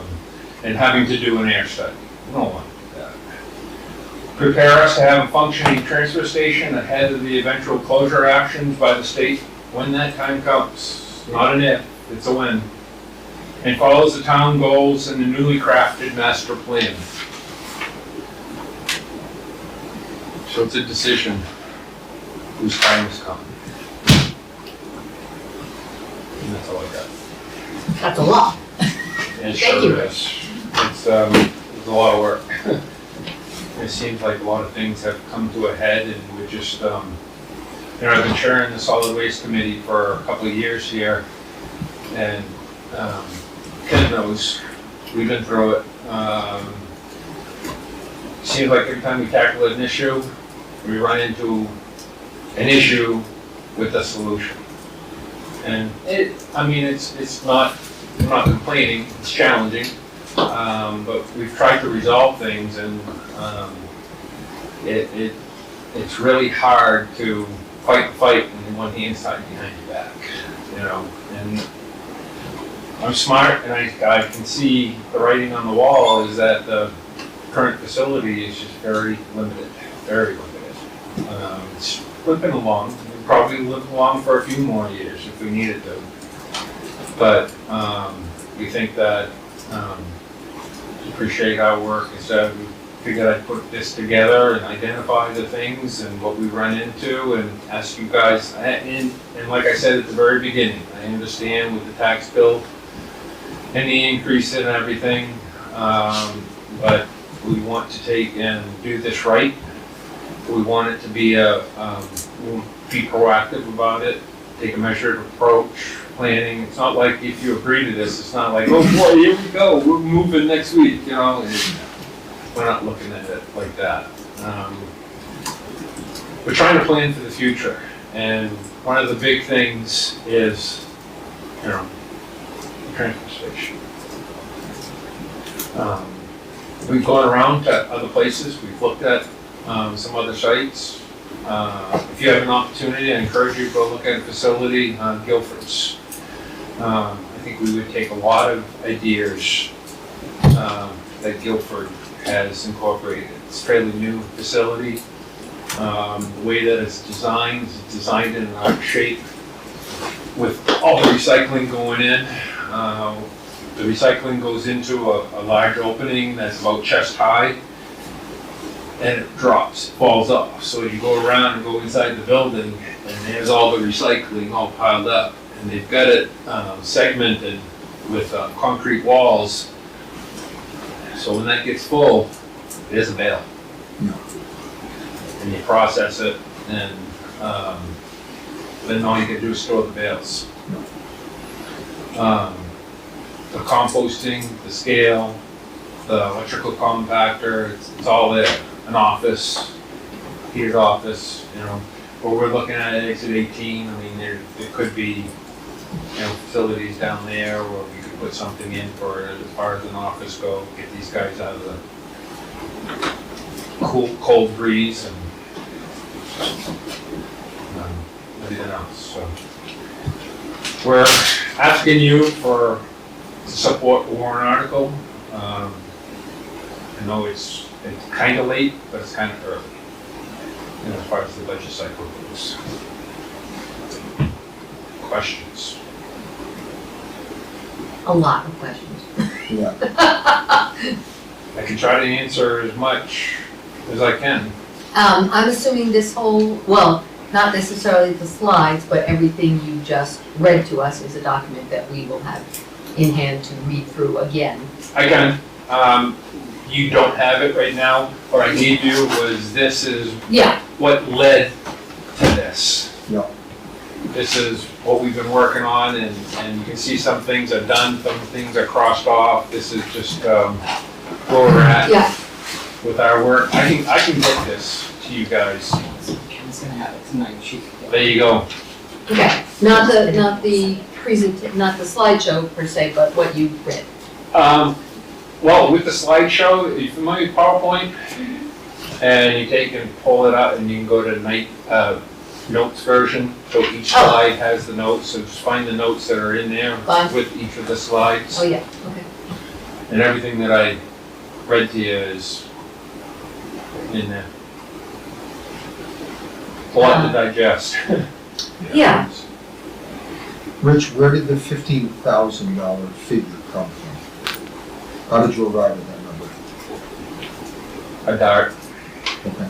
That was one question? Yeah, that's one thing. I mean, if you want to take and put 5,000, if you want to put 10,000. So, There's no set amount on that. Right. There's no significance to it. It's just I think a way to, you know, justify our work on the committee, saying, yeah, we're serious. Demonstrate. Let's, you know, demonstrate the town commitment and give us something to read for, that we can continue our work on. I mean, we could do some things like beginning designing and talking different features and things that we want to make sure that are incorporated and stuff. I mean, the next step, you know, if we wanted, I mean, you guys probably have your own process and everything, but moving forward, I see the committee putting together another survey, maybe get citizen input, number one. Looking for people that want to get involved with something like this. There's probably people out there, I mean, I'm not an engineer, but there's probably engineers that want to get involved with something like this, that we could tap in as a resource. We had a member on the committee, Kim Skaman, that is, right now she's gone through a lot with her property up there and what was happening with the culvert and everything, and then family members, she's got some obligations there, but she may be coming back to the committee here, I'm hoping next month. Good. But identifying people, look for a piece of property that fits our needs. You know, Actually, let me stop you right there. What's the footprint of Guilford's facility, do you know? I don't know. I don't have that number. That's what I But wanted. it wasn't set up as a transfer station or as a dump. It was Yeah. set up as, I think it was like a gravel pit or something. I think it was, yeah. So you can drive in and, Do you think 5 acres, 2 acres? it's hard to tell. They use it, Well, we currently have 2 acres Here, now. the current, yeah. So the current one, it's 6 acres, but with the obligation with the highway department. Yeah. And then the berm and the property lines, we're carved down to just under 2 acres is what we have. Yeah. That's another thing that I didn't mention, was that we took and we had an exercise in futility, actually, and we started deliberating, redesigning the current transfer station facility. But then ran into that big, oh no, you aren't doing that here. Yes. And, so it's like, okay, I get it. So the solid waste committee at this point anyway is suggesting 15,000 a year moving forward, correct? Well, it'd probably be bigger chunks. I'd say it depends on how fast it can. You know, the first step is we can't do anything without a piece of property. So the first thing is that, you know, we make citizen input. I said first, finding people who want to get involved. Look for a piece of property. That is funny and fickle, and you know how stuff like that happens. Once we identify a piece of property, you know, I don't know how fast the town would want to move on something, because before it got pulled out from under our feet, word might get out that we're looking now, and so that, you know, it could get taken away from us as soon as we find something. I get some ideas, different ideas, that I've kind of kept close to my vest that would be suitable. I think 5 acres, I mean, looking for a place to deposit the recyclables, a place to store recyclables, an easy access for a weigh scale, so somebody coming in with a truck and trailer, and then an area to compost. 5 acres, depending on how the land is positioned and stuff. I mean, Yeah, it's hard to say. It depends on what'll fit and. yeah. Certainly, I think we would need to really develop a solid, what do we need to move forward with this? 3-phase power, size of the facility, what you want to put there, and have some idea of what it's all going to cost. What's going to be the bottom line of scale, buildings, septic, building, all that stuff. Because it'll be easy to say, you know, 5,000, whatever it was for the electric compactor, but then add the pad and the power and the what's the, I think everybody would want to know the total cost, and when you're thinking what your end time might be for building this. So say, okay, the solid waste committee thinks that we need to do this within the next 3 years. So crunch the numbers and see how much stuff, how much money, how much a year. I'd want to know that for sure. Yeah, we can look at Guilford. I'd want to know the size of their town and their town budget. Much So, yeah. larger. So I'd like to go look at theirs and see and say, okay, this is a great idea, but how does that compare to us? And what the committee will be doing in the interim about making our current site work as best it can in the time it takes to maybe do this. There's a lot of stuff that we can do to make our site work better, other than saying, well, we can't do what Guilford does, but we can do this, that, or the other thing. So how will the committee address the current needs while thinking ahead? I'd wanna know that too. And, you know, other things like what percentage of the stuff that goes to our transfer station actually is construction debris? Is it 50%? Is it 10%? If it's only 5% of what we take in, is there a better way to get that out of our current site to make, in the interim, to make our site more usable? I don't know. And if indeed it's less expensive, it'll save the town money to have trash pickup, well, what does that really mean? Do we sidestep the whole issue and just have our trash picked up? If you're saying that that's a cost-effective solution, is it? I don't know, but does that sidestep this whole issue? I don't know, you know, again. Yeah, when we looked Those at are it, questions I'd wanna answer before we, you know, when we looked at it, fund the whole thing. for example, we used Belmont. There were 3, matter of fact, those are also on the website. It's under a document called Kim's Analysis, so that was an exercise that we had done. Don't quote me on the numbers, but I think Belmont, and there were 2 other ones, so there were 3 towns that we looked at, and they were in the mid-$50 per household.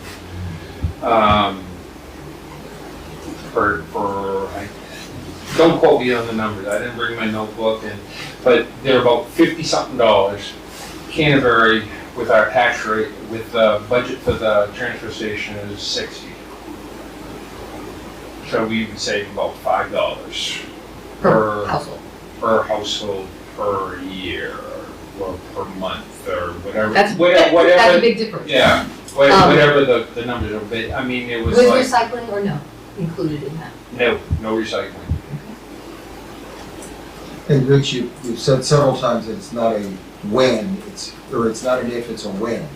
What's the trigger for the state to take action? Money.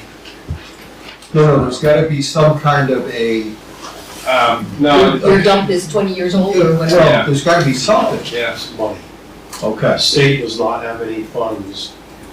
If they were to force municipalities to Yeah, close, then they would have to support that some yeah. way financially. Right. There's no money in that fund right So now. they're just unwilling or unable to do They're not funding that project. it.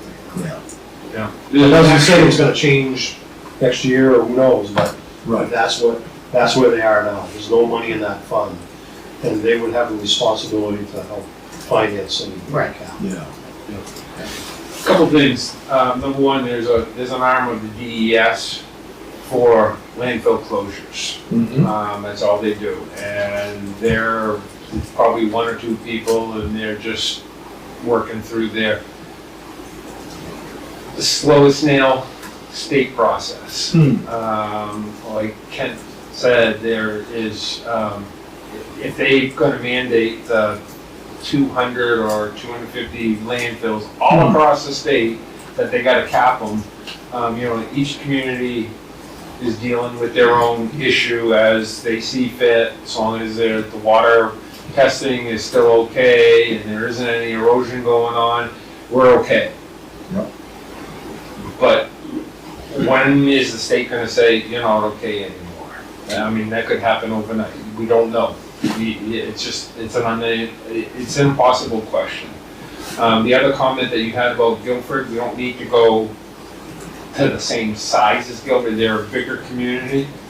I think there are around 8,000 or 9,000 people, not counting the transient, summer populations. So you've got a lot more money, but it's just their ideas and the way things are laid out. Right. I mean, we don't have to build one like theirs, it's just use their ideas. Go back to that. And the one thing that, I'm getting from you guys is that you're asking, it seems like you're asking us for, all the details and stuff. We haven't got there yet. This is the first step to ask for, a commitment to a capital reserve fund so that we can begin on our time as volunteers, citizens in the town, to move forward with our committee and chug along through the process. We know there's a lot to be done there. I mean, to flesh it out as much as you probably feel comfortable with, that would require a lot of work. Yeah. And probably a lot of answers that I don't have that capability to do that. I'm chair of the committee. I think it's just to give us a scope of the total plan, so you know of what's a reasonable amount to start funding, and, it's always nice to know the big picture while you're trying to figure out how big to start, I guess, for me. Depending on what is available to us as far as engineering and, designing, we can scratch things up on a pad and stuff like that. But to get things laid out and it's gonna cost some money. The engineering, the permits, all the hoops, there's probably a lot of things I can't even think of. But by putting something in a capital reserve allows us saying, okay, these guys are committed, let's chug through it and see what's the next roadblock that we run into that we need help with. So Rich, I want to understand, is your warrant article to establish a capital reserve fund? Yes. And to fund it for $15,000 for the first year? Correct. It could be 10,000, it could be 5,000. Understood. 25,000. Right, yeah.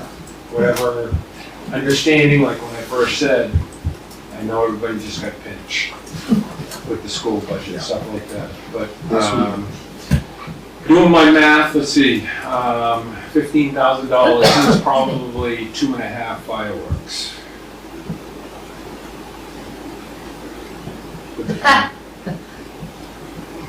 That's an interesting way to look at that, yes. 2.5 fireworks. I did the same thing when I was talking with the veteran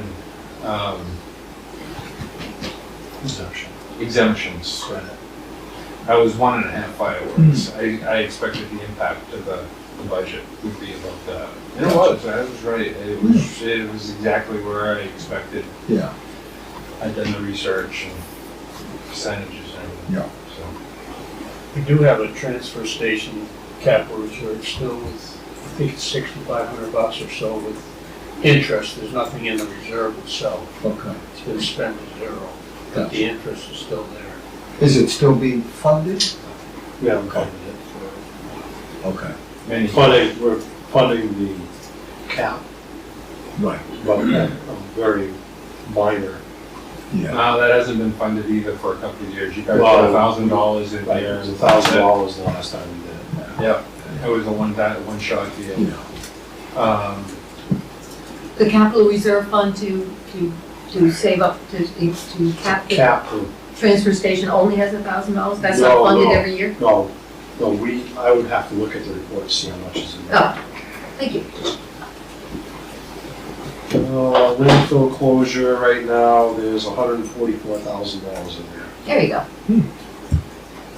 And we put $1,000 in last year. But at the moment, there's over 100,000 in there. We do have a transfer station cap reserve, Mhm. and there's only $6,000 in it, 66. That's one I can't understand. Yeah. So do we need to establish a new one, or just I think fund that's that? what the warrant article is. We'd have to look at the language for the transfer station to see what it says. I don't know if you could take this and move that, change the language in it. You'd have to look at the language for the original warrant article. But it would still be a town meeting It would be a time. process. Okay. Cal and I did a little bit of research, looking backwards into the, Yeah, we found, was it 88? Was the, or 1980. 86, it was in the Town 80s. report. Okay. Yeah, where that was established. but it wasn't clear. And It was just- they must not have done regular, some kind of long range. Yeah, no, I think at the It may time, have, it may have been for the maintenance of the facility, Yeah. because that was when they had the incinerator. Hmm. So it may have been for maintenance of that. Yeah. We'd have to look into it. Yeah. Figure out. at that time, around that time, looking back, the landfill had recently, within a few years, had closed. And that was establishing what we have now. Yeah. Was that facility, building that, and living within those constraints. And ours is specific to relocation. Yeah, and what we'd be asking, what we're looking for is something specifically for relocation. Yeah. So, I mean, that amount, again, that amount can be whatever. Yeah. We're looking for the support by you guys And I get that for, you all understand that, for everybody, this is an extraordinarily expensive year. Yep. So I'm certain that tempered your desire to fund this. it did, it gave me pause, but at the same time, we're dead in the water, committee-wise, looking wise. We've looked at a lot of different things, we've done everything from green bags to, and that's why we came up with the survey. We wanted to find out, should we have pickup? No, 85% of the people are using the transfer station. Should we be recycling as much as we are? Yeah, I did, and I think I put an article in the newsletter that kind of spoke to some of this stuff. The amount of composting, I think we did the results with the survey, over 30% of responding. It's That's a great response. It's a great response. We did a good job with it. And another one. It's always hard to know though, when you ask a question, what do you want to have your trash picked up? Well, no, I go to the transfer station. But if you said, do you want your trash picked up and it would save the town $20,000 in taxes a year, maybe their answer would be different. So it's always hard to know what the backstory is, or if the respondent knows the backstory. So I think the education part of your committee is There's a critical. segment of the population that will never get to the transfer station. It's 15% that, they have dumpsters, they have Yeah. private pickup, they have shavers coming by, they can throw everything, they don't have to recycle, they can just throw everything into these large contractor bags, and my neighbors want. Well, and there you go, if you have an aging population who doesn't want to have to deal with the hassles of the dump, and you say, oh, would you like us to pick up your trash? What's the They still percentage? gotta bring it to the curb. Huh? Yeah. Yeah, so it's such a, so many moving parts. Yep. To your issue. Interesting. We need to have to educate the community, that's fine. Yeah. And that's ongoing, really. Yeah. It really is. Ken, as the selectman's rep to the solid waste committee, what do you think of that? You just heard it. We've been discussing this for 3 or 4 months, kind of steady. With the survey and coming, everything's coming to a head here. We discussed how much to ask the town for, started out high, came down. I kept saying, you can't ask the town for much at this point, but I do think it's important that the town shows support for this. And it'll help the committee move forward with it. I'd like to see.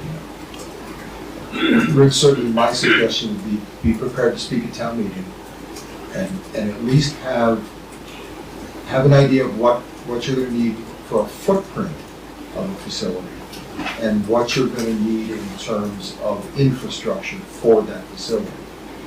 I think everybody understands that costs are a moving target at best. A compactor today that's $5,000 in 5 years is gonna be $10,000 or maybe worse. So I think people understand that, but I think if you give them an idea of what you're suggesting, why you're suggesting it, and at least at this point, your best estimates are this, I think that will help sell it, if you will. I was hoping you'd say that, because we are planning to do that. Because if we don't, number one, my mission is to get you support, to, get you on our side, to see the need. This is the last big piece of Canterbury. We need to have a facility that is gonna process and responds to the different changes. The recycle market is all over the place. It took us forever to get that electricity upgraded down there, forever to get a socket, which you wouldn't think that. I remember what everybody went through just to get that. You wouldn't think 2 years. Yeah. that was a short item, and it was just incredible that we couldn't find one. Yeah. I mean, we started looking on eBay, and we could find them on eBay. Yeah. But to get one ordered for no, Right. and it's just a bad location. It's if I had my druthers, I'd take Canterbury so that everybody didn't feel slighted. Sherwood Forest or New Row or any of these other different places, put a dart right in the middle of the town. But then you get my backyard issues, and then the increased traffic on those roads and stuff, and we're just. And three-phase issues I see is a big one. That is a big one, being able to, because we can buy these, we can get grants. Right, like this last time, the Baylor was purchased with a grant. Or some of it was grant, and then we have some money. Yeah. And then, just so you guys know, I don't know if you're aware, there is a petition article, coming forward this year. Yeah, I know, I think it was the weekend before last when I was at the transfer station. Somebody was there with Yeah. And we've got his signatures, and I think, as he turned it out, he Yeah. has it, so, that is not part of the, where we were going. Understood. No hard feelings, I don't think there's any hard feelings from anyone on this side of the table. No, I just wanted to But be thank you. clear that Yeah. that wasn't in our plans. And how that came about, so. But, he's got, there's issues with the Packer truck, and we've tried to resolve those things many times, in many different ways, and, the Packer truck, it's a good truck.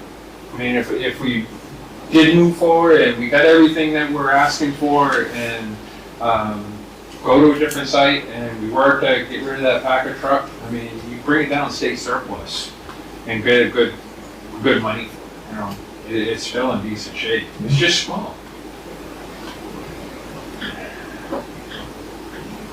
So Rich, out of curiosity, and you may not be able to answer this tonight, might actually be kind of next to this whole discussion, but the issue of the looming, maybe they might decide to close the transfer station tomorrow, and then what would we do?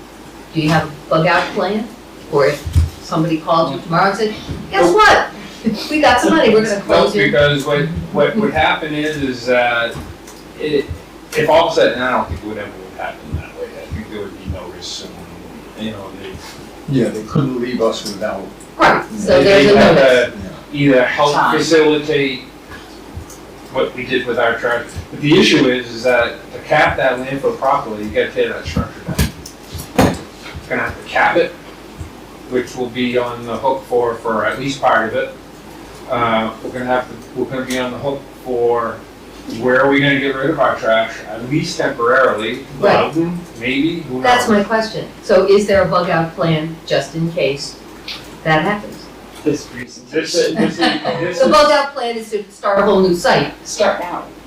Start now, plan ahead, and then, because not only are you on the hook for capping it, on the hook for temporary trash, and we're on the hook for immediately building a new site. Which we still have to do if we immediately, I guess my question is, and All at once, yeah. I'm getting that, but my question is just, even if it's not all at once, if we start to build a new site, and we're going to be capping our old site, what's the plan in between the two?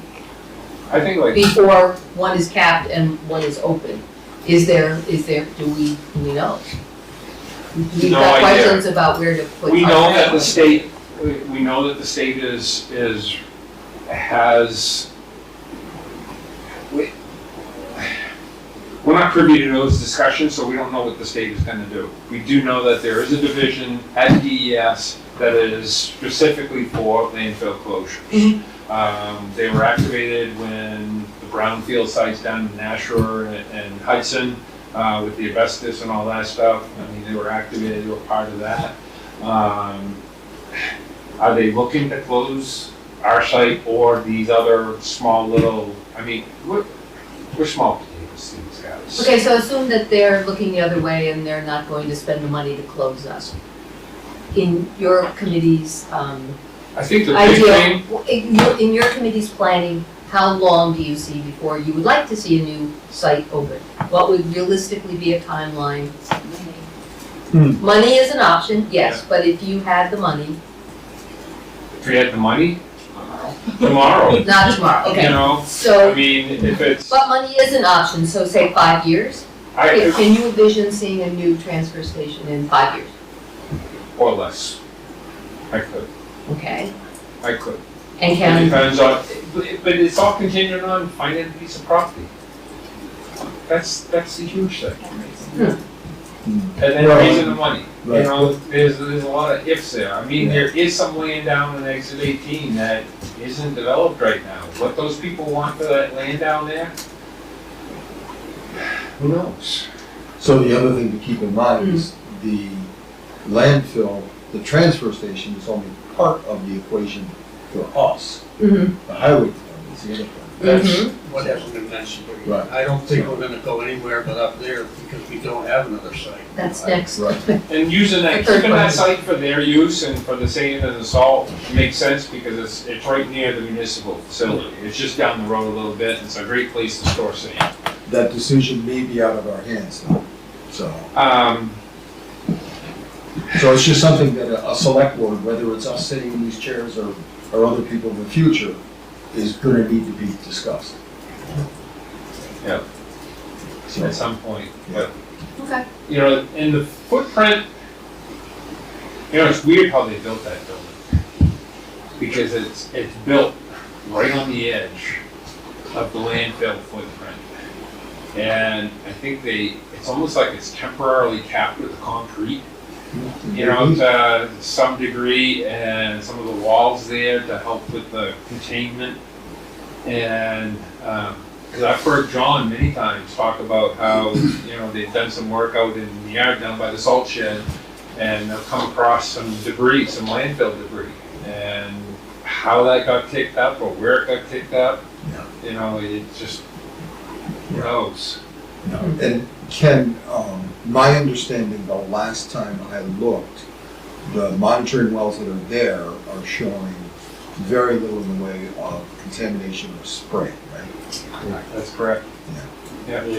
They've increased the testing because of the Yep. findings of the PFAS Yep. and PFOS, but the, no other contaminants. We're testing the neighbor's water well, Yep. and there hasn't been any migration of any Right. contaminants. And they have test wells as well as the open water Yep. in the swamp out back. Yep. Testing sites, and they have been pretty stable results. That's the building would be good for a highway department to stay there. Sure. Yeah.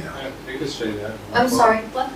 I'm sorry, I was just trying to tell you. The highway department should have no problem staying there for their use, for what they do up there. I mean, Based on the testing being good and. I mean, it could still be a sand and salt. I don't know if I would be keeping salt up there where they test the Right, that- water. yeah. I'm not sure. I think that'll probably be a DES discussion. The last time we had a conversation with the engineering firm that does the work up there. If it were to be capped, there would be multiple test wells to see the extent of the cap. And then that would be determined through engineering where they would have to cap and what could be done with the property. So it would all be an engineering. Were air tests included in that DES form you read? The capping form? Anything further from anyone? I guess my question would be, can we put this, I mean, I'm not sure any of us are against the idea of supporting, looking at the problem and seeing what we can do. I'm not sure about the amount of the ask. To show good faith, I'd like to put it in our budget process. I mean, I'm not prepared to say, yeah, let's fund it with 15,000 tonight, but I think our next budget round is coming December. up. January 7th is your January 7th. budget committee. And look at That it, would be a time when you would talk with the budget committee about proposed warrant articles Yeah. and costs, and get a temperature from them on how they feel. and I certainly want to do that, because in the context of, Should I attend it? Yeah, so I think you should, Rich. Yeah. And we can have some round figures on the cost of, the tax impact of warrant articles at that Yeah. time. So any proposed warrant articles, we can make a determination based on what the tax rate is today and what the impact of the tax rate is. oh, that would be very good to know. Yeah. And I would say in the meantime, if you could get that PowerPoint to Cal Yep. for distribution to us, that would be great. Thank you for all your work, all of you. Yeah, It's greatly appreciated, even if it doesn't seem like it sometimes. It is. Do you guys want me to send the PowerPoint to Cal? or do you- Please, she'll distribute it. from Yeah. there, so- yes. Yeah, she'll get it out to us. Okay. Good. Okay, thank Yeah, you. Thank you very much for your time. thank you, Rich. And company, Glad the dogs are back. We're all part of it. Me too. yeah. I get it. The little one is just, he's the one I was worried about. Yeah. Because we got these coyotes, Yeah, we do too. Oh, God. and they were right behind the house Yes. in February, a year ago in February, and they had a litter. Labeled, And we were listening and watching puppies out in the woods out there. you know, And now they've been going all over the place, they've been taunting us across the street, and that's what I was worried about, was Pussies. I just want to make Yeah. sure you get the notes. getting a little They're puppy. Yeah. Again, Thank you for your time, guys. see you soon. One Yeah. place or the other. Okay. So let me just double check that it copied properly. Yeah. Yay. And I can print it out just like the You can. Well, It includes his notes. You know So what, that'll be the next. Leanne, what I do is, you know what, could I just change those notes? So let me send it. Okay. Disregard that one, Disregard. because I worked all day on this That's yesterday. probably, I worked all day long yesterday watching the hockey game and everything, and then I took and finished it up this morning, went and practiced it, went back home, found some problems, redid it, did some changes right up to 5 minutes before I got here. it's a lot of work. So, Thank you all. well, I want to be prepared. Thank you all for your Thank you, time. Cal. Right. Thank you for getting me in here. I was here. Yes, you were. Roy, good to meet you. Thank you. Sorry it took an hour. Nope, no I worries. only booked half an hour, but It's all good. There's a lot of stuff, Rich, I've got so a a few lot of more questions. things. Thank Understood. you. Yeah, I see we've got, yeah. All right, good night all. Good night. Thank you. Good night. A couple of things on new business. I got an email from Snyder about the solar panels up at the municipal building. It says Sue and I changed the tilt on the number 1 array. I have some preliminary data. After 10 days, I compared the production of number 1 and number 2 over that period. 1 was overproducing 2 by about 8%. I expect that number to go up significantly over a 12-month period, changing the tilt around September 10th for winter and March 30th for summer. With some minor hardware changes, I could make it so 2 people could make the change both at the library and the fire station in a half a day. My calculation is that for every 10% increase, you would produce about 4,000 kilowatt hours more than leaving them the same all year. He included an article, and it talks about Yay. about this, and basically says, you know, this article, and I can forward you this article. Yeah, please. Yeah. Basically, it says, in short, adjusting the tilt twice a year gives you a meaningful boost in energy. Adjusting 4 times a year produces only a little bit more, but could be important if you need to optimize production. So I can forward you this article in his email. I talked to him a little later. The cost, as far as the hardware to do it, would be very little. It's just some bolts and things like that. And he doesn't feel that we should do it now. We should wait until spring to do it, and then make the change of the tilt in the spring, change the hardware, and then change the tilt, and then try and come up with a group of people that's willing to go out every spring and fall. That was my next question. So what kind of training do you need or I don't know. figure out how to do this? I don't know. He would be the one. This whole article talks about gridding to be aimed, and you know, it goes into pretty good detail.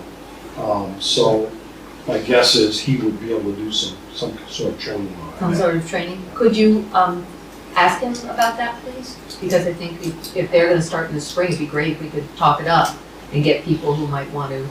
Yeah, you mean as far as? As what kind of training somebody might need to. Okay.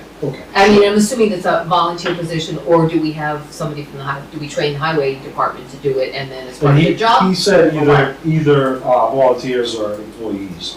He wasn't sure. Maybe we do both. And Yeah. it could be a combination. Yeah. Fred and I went out and fooled around with this field up here. Yeah. Couldn't get anything to move because it hadn't been adjusted. Rusted. So we squirted everything, but we left it. And that would, I think, That would also solve that issue. conversations. Yeah. Sort of, because the other thing that's happened up here is a couple of them have actually tilted. I remember you mentioned that once, Yeah. I mean, I don't think they're gonna fall down, but I Right. don't know. It would probably be trying to realign them to their best position, and then finding some kind of hardware that you can change it twice a year. Fairly easy. And how did you know how to calculate the tilt to get the We optimum? didn't- We weren't trying to do that, we were just trying to straighten them out so they weren't like this all the way through. Oh, all right. So, So if Jim can figure out a way to tilt them for optimum solar gain, because he'd mentioned that when I talked to him Well, another this time. gives the formulas for doing it. Okay, so how? That's good. Use one of these formulas to find the best angle from your horizontal at which the panel should be tilted.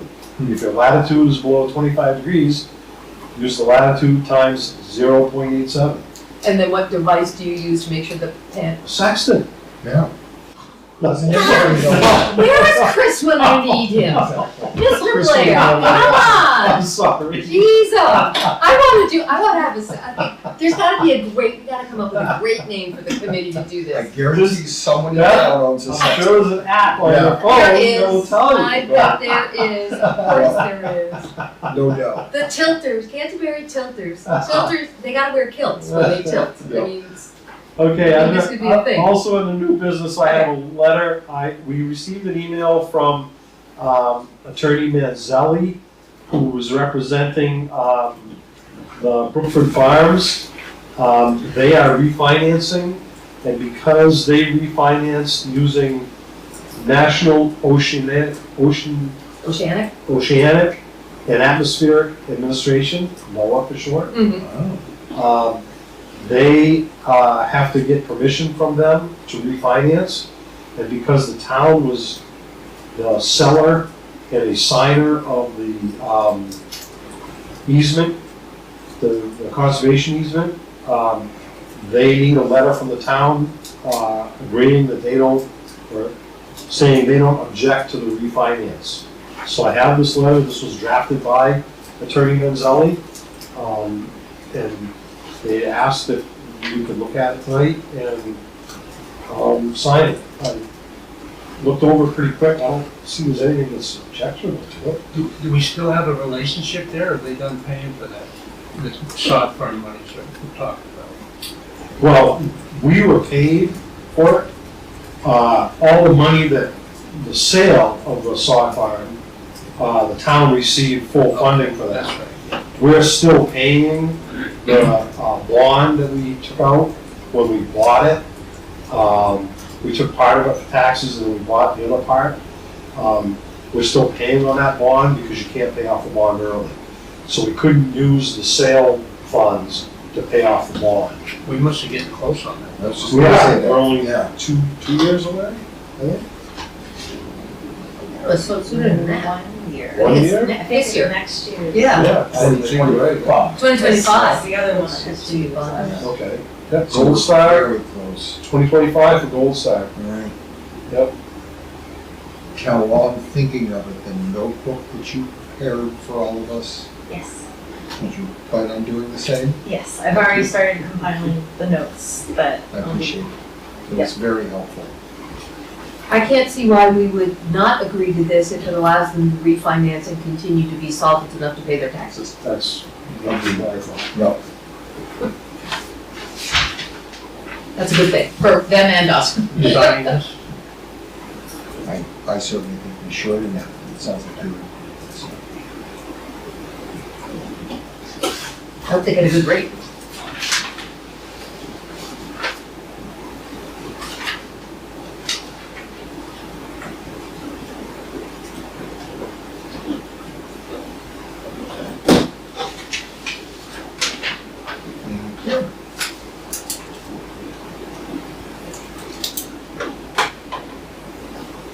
And the other thing under new business is the Concord Regional Solid Waste Committee is having a meeting on the 11th of this month. I'm sorry, yes, the 11th, at 1 o'clock in Bow. What That is- time and date? The 11th, next Wednesday, at 1 PM at the Bow Municipal Complex. Where's, is that down by the fire station or where? Nope, it is on, I think it's Grandview Road. Just get off at exit 1, you get onto Logging Hill Road, come around by the Bow Mobile, start the hill, take your immediate left. There's a big sign there that says Town Municipal Offices, go up there and it's right on the right-hand side. It sounds like something Rich should attend. You could, sure. I will be attending. Canterbury has one vote, so, and they're gonna be discussing the property that is up behind the, trash energy plant. The company that is interested, the organization is interested in buying that property, that has been paying on it. We'd like another extension because, theirs is coming up, and they'd like another extension, so that's gonna be one of the main things. Okay. What's your feeling on extensions? I think it's great, I think Okay. they paid the Regional Solid Waste, organization quite a bit of money already. Yeah. So, at the last meeting that I went to, the discussion was to get that property reassessed, so I don't know if that's been done. That is, But your intent would be to vote yes. I would, yes, Yeah. I think so, I think they want to develop that property, it's 40 acres. Yeah. They were waiting for the big development to go in I that was remember that proposed, discussion. Yeah, and it sounds like that's not gonna happen, right. but it does sound like the city is interested in a smaller proposal. Whatever they do, they're gonna have to rezone out there, and that's where, kind of where they're stuck at, the city has to rezone that. Yeah. So they're waiting for, city's waiting for a proposal they feel is something that the city can do. Seems like it would be a fairly guaranteed sell too. This company's already put a ton of money into that project. Yeah. It's not like they're gonna back out and, So, what if they did back out? Would they get all their money back? no, No, Yes, so yeah. that's a big They incentive would to, not, they would not. I was gonna say, big incentive to stay. And then, I guess this is on old business. I attended the county commissioners meeting last week about financing for funding for PenaRescue. I guess, after much discussion, it was determined that a committee should be formed. And that committee is meeting next Tuesday morning at 9 AM at the county facility in Boston. I guess I would ask to represent Canterbury in that. We'll see where that goes. Yeah. I think Beth was at the meeting last week and thought it was fairly clear from our previous meeting what the towns were asking of the county, but apparently it wasn't to the county.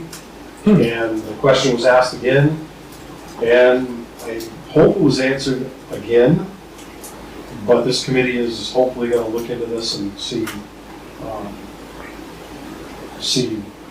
if we can come up with a plan on how to continue to at least the 3 towns to continue to support PenaRescue in a way that allows them to operate in the same Yeah. function they are now. So moving forward, as we look at next year's budget, do we have a number that you would feel comfortable plugging in? Not yet. Yeah. They are going to get that to us for the first of the year. Okay. Because if they don't make a decision, correct, we have to go with what Pennacook's, PenaRescue feels their operating budget is gonna be up about 30%. yeah, that 700,000 number. That may or may not even include the fly car, what they call the paramedic intercept car. Their operating budgets have gone up significantly in order to, they have to increase their wage line in order to retain. Things are no different for them than any other municipal service. Exactly. But they want just one representative from each of the towns, correct? And there was one representative from each town and then also one from the county and then PenaRescue. I would say that, for my opinion, that you would be the best to represent us, one, if you have the time and the energy to do that, but two, because you have a firm grasp of the numbers and the players and can speak with knowledge to whatever comes up in those committee discussions. Yeah, I've been working on this for a long time. Yeah. I think, and like you said, I know all the players and I think it would work best with the town to have me go there and But more than the players, well, equally as important as the players is a grasp of the numbers, yeah, and what they mean. yes. How and the why. Yeah, so, I'd be really comfortable and appreciative if you would Right. be the representative. Kent, okay, buddy? Yeah. Okay, then me as well, so it's Right. unanimous. All right, Thank you. I think that's all I have. So I see one last item of old sorry. business, 418 Shaker Road. Yes, the owner came in last week and got a application for a variance, Very good. so I think that one will work out. This is for apartments? Yeah, Yes, this the is, apartments. I think you remember. Yep. Yeah. Without saying. Yep. Okay. I think Let's that's. hope, Let's hope it works for everyone. Breathe. I have something under old business too, but you go ahead if you do. I do too. The library, outside our library, which sits on the corner of Old Tilton Road, the HDC looked at it. They're not capable, interested in trying to deal with it per se. It's right beside the road, so from a safety standpoint, it shouldn't be there. What should it be? What is it? The library over here on the from the Oh, the loan. Oh, the one little Yeah. freestanding Yeah. free library. Oh, all right, I thought you meant our Elvis Yeah. library. I was like, wait. No, it's the homeowners, it's a homeowner thing, they're all over Yeah. the country, these little Yes. free libraries, so yeah, they put them up themselves. We did ask to have the cars parked off-road, I remember that, and yeah. this would certainly not help that situation if people start stopping there. I can't imagine, I haven't seen anybody stop there, but Yeah. I'm wondering if the selectmen wanna get involved in this, or because we're the only ones that are probably gonna tackle it. Yeah. Well, it'd just be picking it up to, they could move it somewhere else on their Is it property. on a pole or is That's it? a, No, it's just sitting on the ground, I think. Okay, so it could be moved. no, it's on the pole. The thing on the little free library at the corner, what used to be Jeremy Slayton's house? Yeah. Yeah, it's on the pole. Okay. Yeah. I know all that, I don't know. I don't know all, I'm just Well, saying you thought it was on the ground and it's on a pole, that's all. It's on, well, whatever. It's up. Yeah, it's, right. The culvert at Harmony Lane is going in. I got a, email from Kim inviting anybody that wanted to come up and see it. Okay. Yeah, So, I forwarded her email out to you guys. Yes. Right. so I told her I'd probably come up Thursday, because it sounds like that's when they're gonna set the culvert. It's good, it's good news. Yes. Didn't ask her if have they found all the money they need yet, or? Yes. Good. That's good. Yeah, because certainly from the standpoint of access for all of us, that's really good news. Yeah. She did suggest if you're gonna go up, to come in on the north side of Yes, Harmony Lane. so- We've been in touch with her and vice versa on a regular basis, so. So going back to this free library, what do you want to do about it? I haven't seen it, so I I think, can't. road agent's gonna wanna see the thing at least move back. It's right next to the road. And I'm guessing he'll hit it with a wing or something. Which is a real concern now, thank you. It's a concern. Okay, so. So who does that, police or highway department? So I'll- Contacts? Talk to the road agent, or we'll try to determine if it's in the right of way. Yeah. If it is, we ask them to move it. I think so. Oh, From the the right sounds of way? it, it's, yeah, Yeah, if it presents a hazard to our plows, Okay. the plow might take care of, yeah, that's a good. Right. Okay. More old business? Yeah. If anybody went through the center this afternoon, you will notice that all the railings are off of the gazebo and lying on the ground next to it, which I did find out is not the Recreation Committee preparing for a music event, but apparently some guy who was hired by the town to fix the gazebo was there. So I'm assuming that was Eric Baker. I don't know what his current schedule is, but as of driving here tonight, they're still on the ground and the new ones are not in position, but I don't know if we should contact him and say, what is the schedule? I don't know how long they can safely be off the building and lying on the ground, but that's where they are. I'll know my list. yeah, Oh, just maybe touch base with them, get an update. I did stop by and talk to him. He was in the process of painting them. Right. I thought they were going in last week sometime. That's what I thought too. Yeah. But I'll give him a call. yeah, Thank you. get them going. All right. That all we Anything else, have? Ken? So like that. Anybody else? Otherwise, motion to adjourn. Second. All those in favor? Aye.